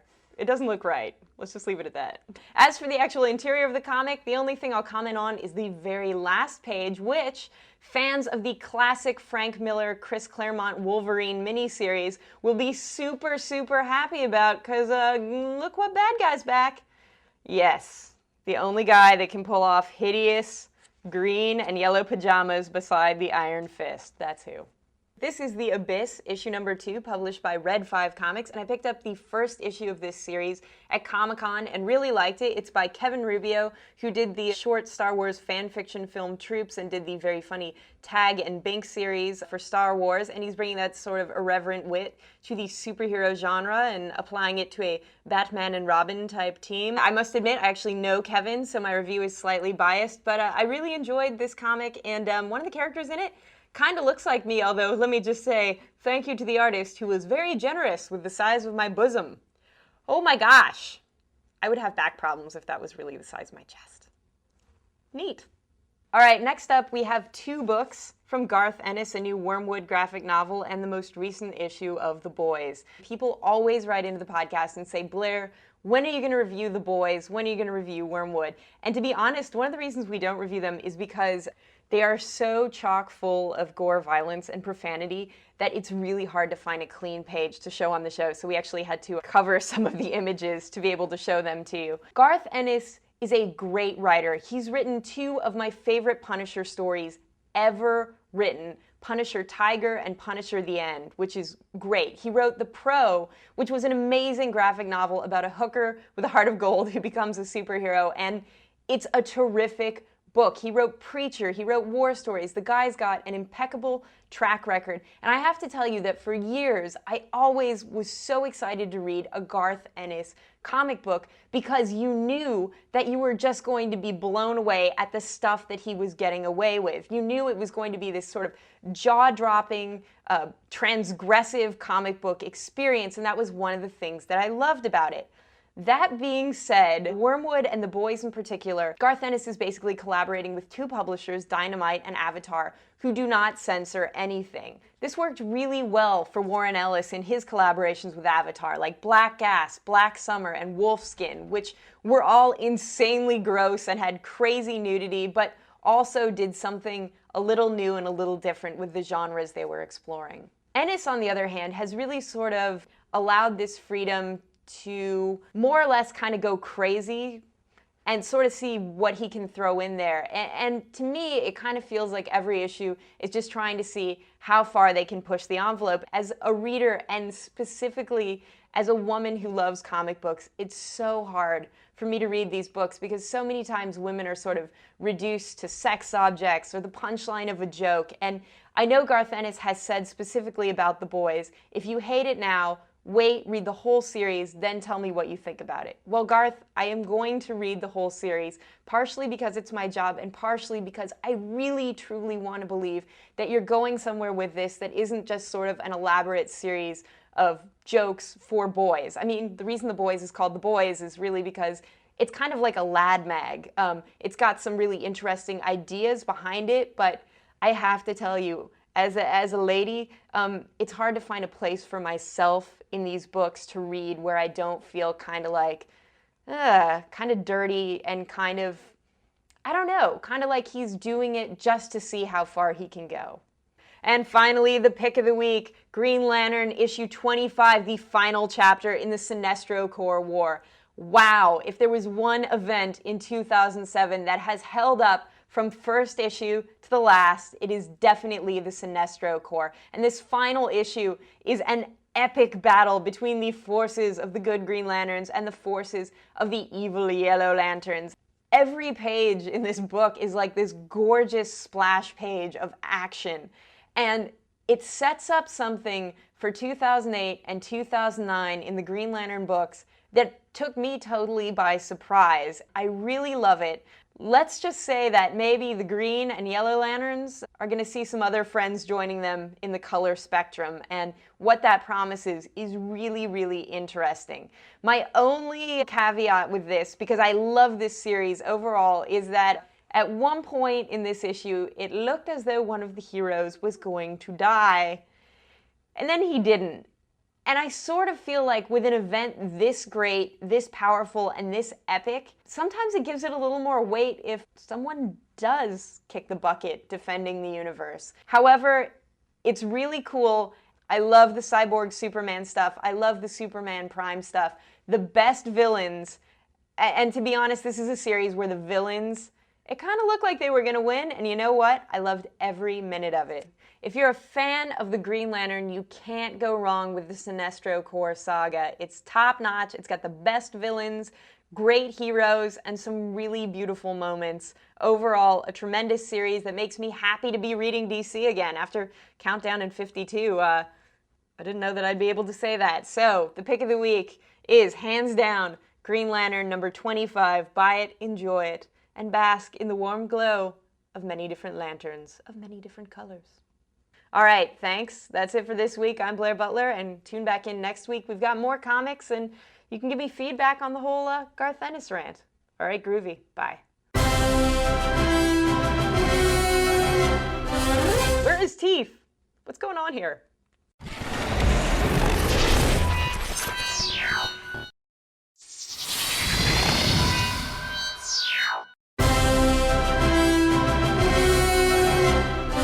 Hi, I'm Blair Butler, and welcome to this edition of Fresh Ink Online. Now we're kicking off the week with what is arguably the most horrifying cover of any comic this month, Kyle Baker's Special Forces, issue number 2. If you can get past the cover, I actually think this is a great series. I reviewed the first issue. It's a tale about a bunch of misfit recruits fighting the war in Iraq. It's actually a really cool story with great art, great dialogue, and a wonderfully capable female lead character who for some god-awful reason is wearing hideous booty shorts. That is my only complaint about this series. You give us this great heroine, and you have her in the most demeaning outfit I can possibly imagine. But other than that, a great tough-as-nails war story. Really one of the better books this week. In fact, it loses Pick of the Week, if only because it resorts to this sort of stereotypical TNA thing that it really doesn't need because it's a great series.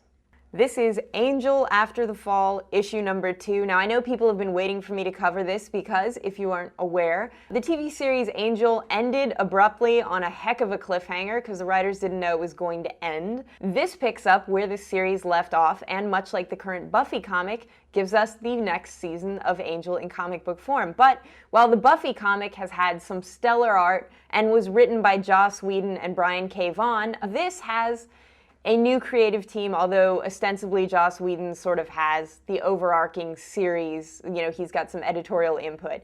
The bad news, unfortunately, this is no Buffy the Vampire Slayer Season 8. The new Angel series, the art is problematic, especially because these are characters that the audience is really familiar with, and they're all kind of interchangeable. On top of that, the story, while there are a few moments of that sort of crisp Buffy-esque dialogue that fans liked about the series, there's some major issues. For example, one of the characters who died in the cliffhanger and whose death made that cliffhanger really top-notch, guess what? He's back.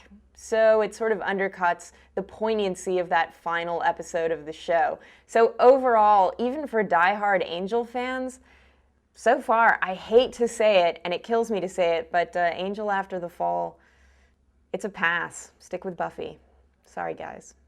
This is Catwoman, issue 74, and if you haven't been reading Catwoman lately, you've been missing out because aside from the earlier Hammer and Sickle story arc where she was fighting some really bad supervillains, this series just keeps getting better and better. This issue finds Catwoman taking out her new arch-nemesis in spectacular fashion and also going back to the dark side. For so long, Catwoman has been one of the good guys. Well, it's clear she's becoming one of the bad guys again. One of the things I loved about Catwoman is that it stood on its own. It really wasn't horribly affected by Countdown and Amazon's Attack and all these other silly crossovers that have been going on in the DC universe. And unfortunately, this issue ends by folding her into the Salvation Run miniseries, which isn't a terrible thing, but again, I really wish they would just let this story arc play out on its own without having to dovetail into another series.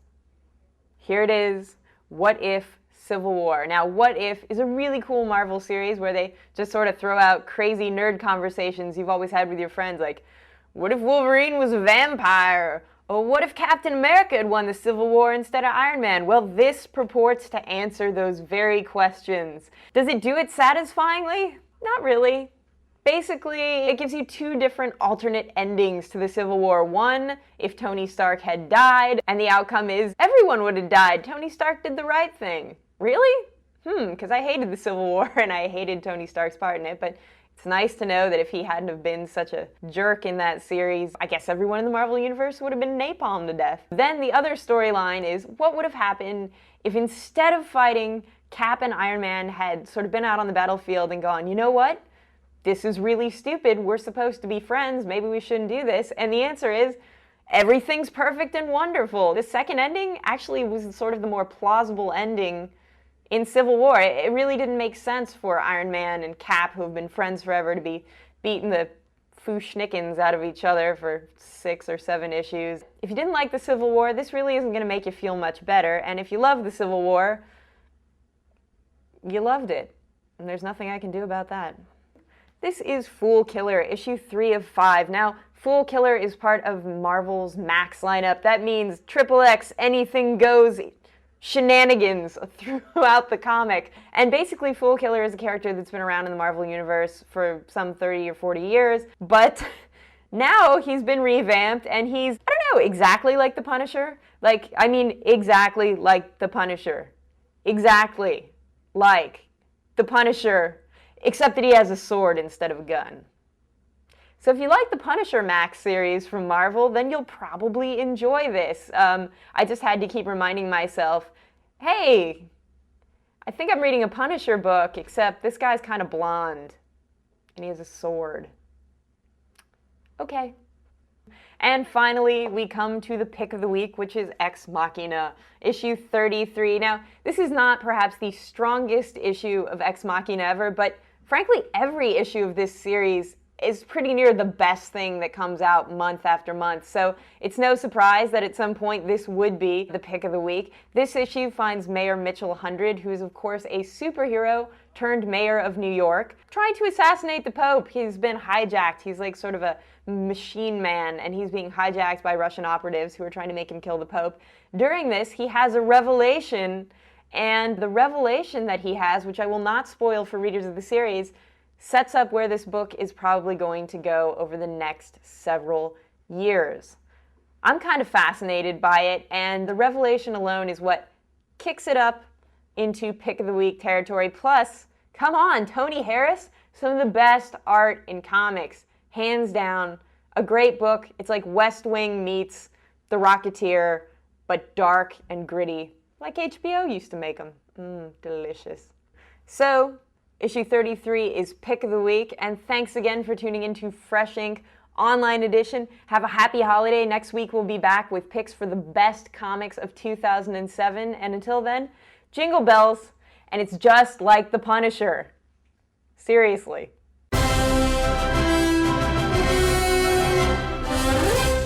It's just like the Punisher.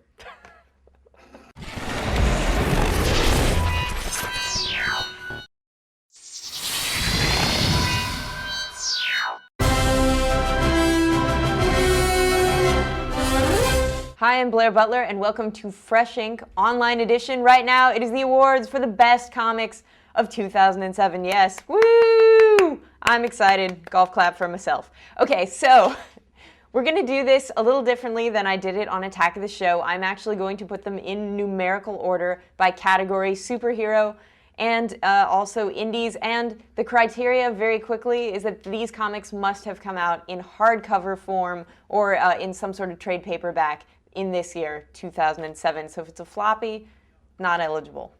All right, good. Ground rules established. Here we go.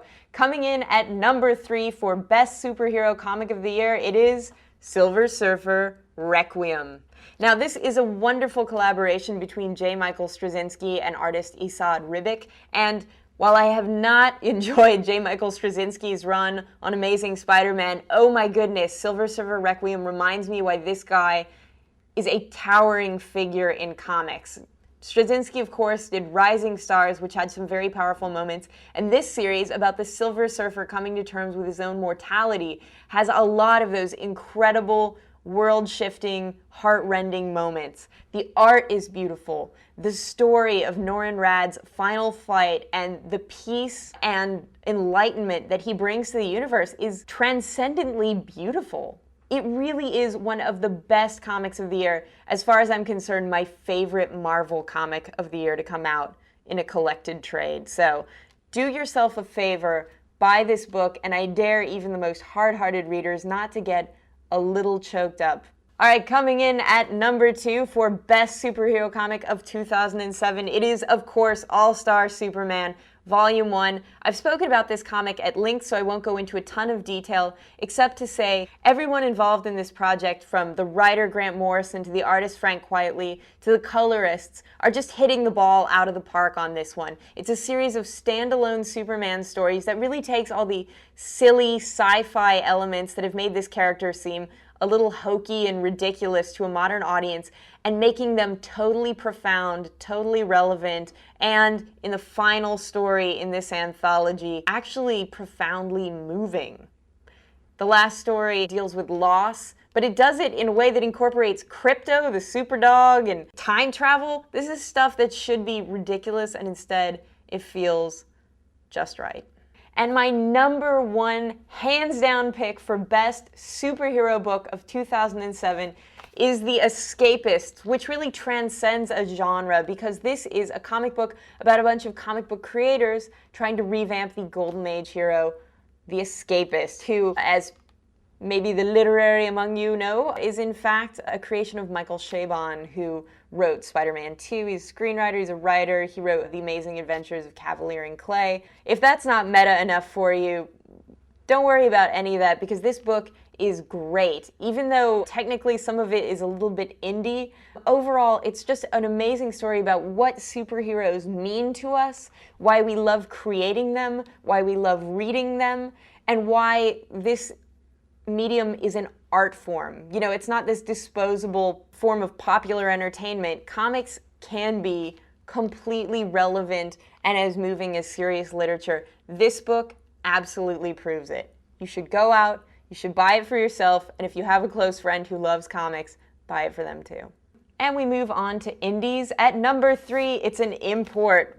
Yes, the number 3 pick for best indie comic of 2007 is The Killer, which comes to us from France. I've talked this one to death. Basically, it's a hitman story that's very different from other hitman stories you've heard. It's very thoughtful, introspective. It's about the business of killing. The art is great, and I'm so glad this one leaped across the pond to grace bookstore shelves in America.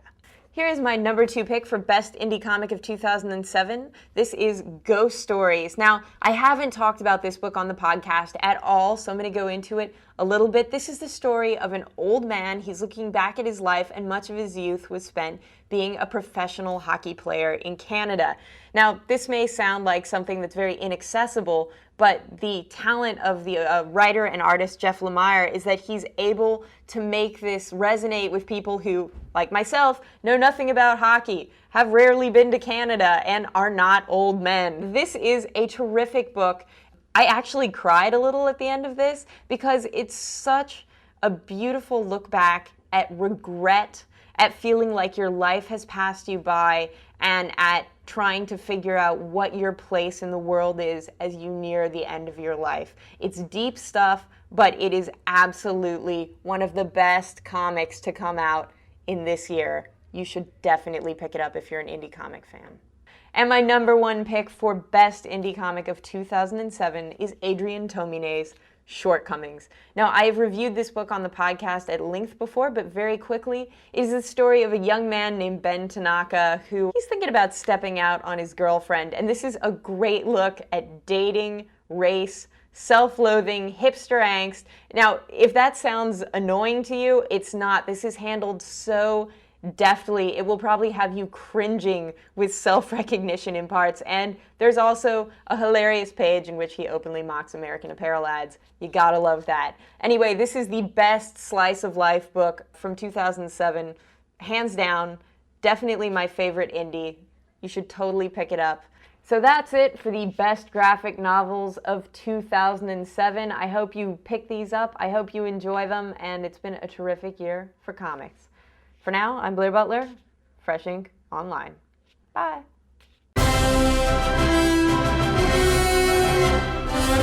I'm not an old man, I'm sorry. I hope I didn't ruin your Christmas.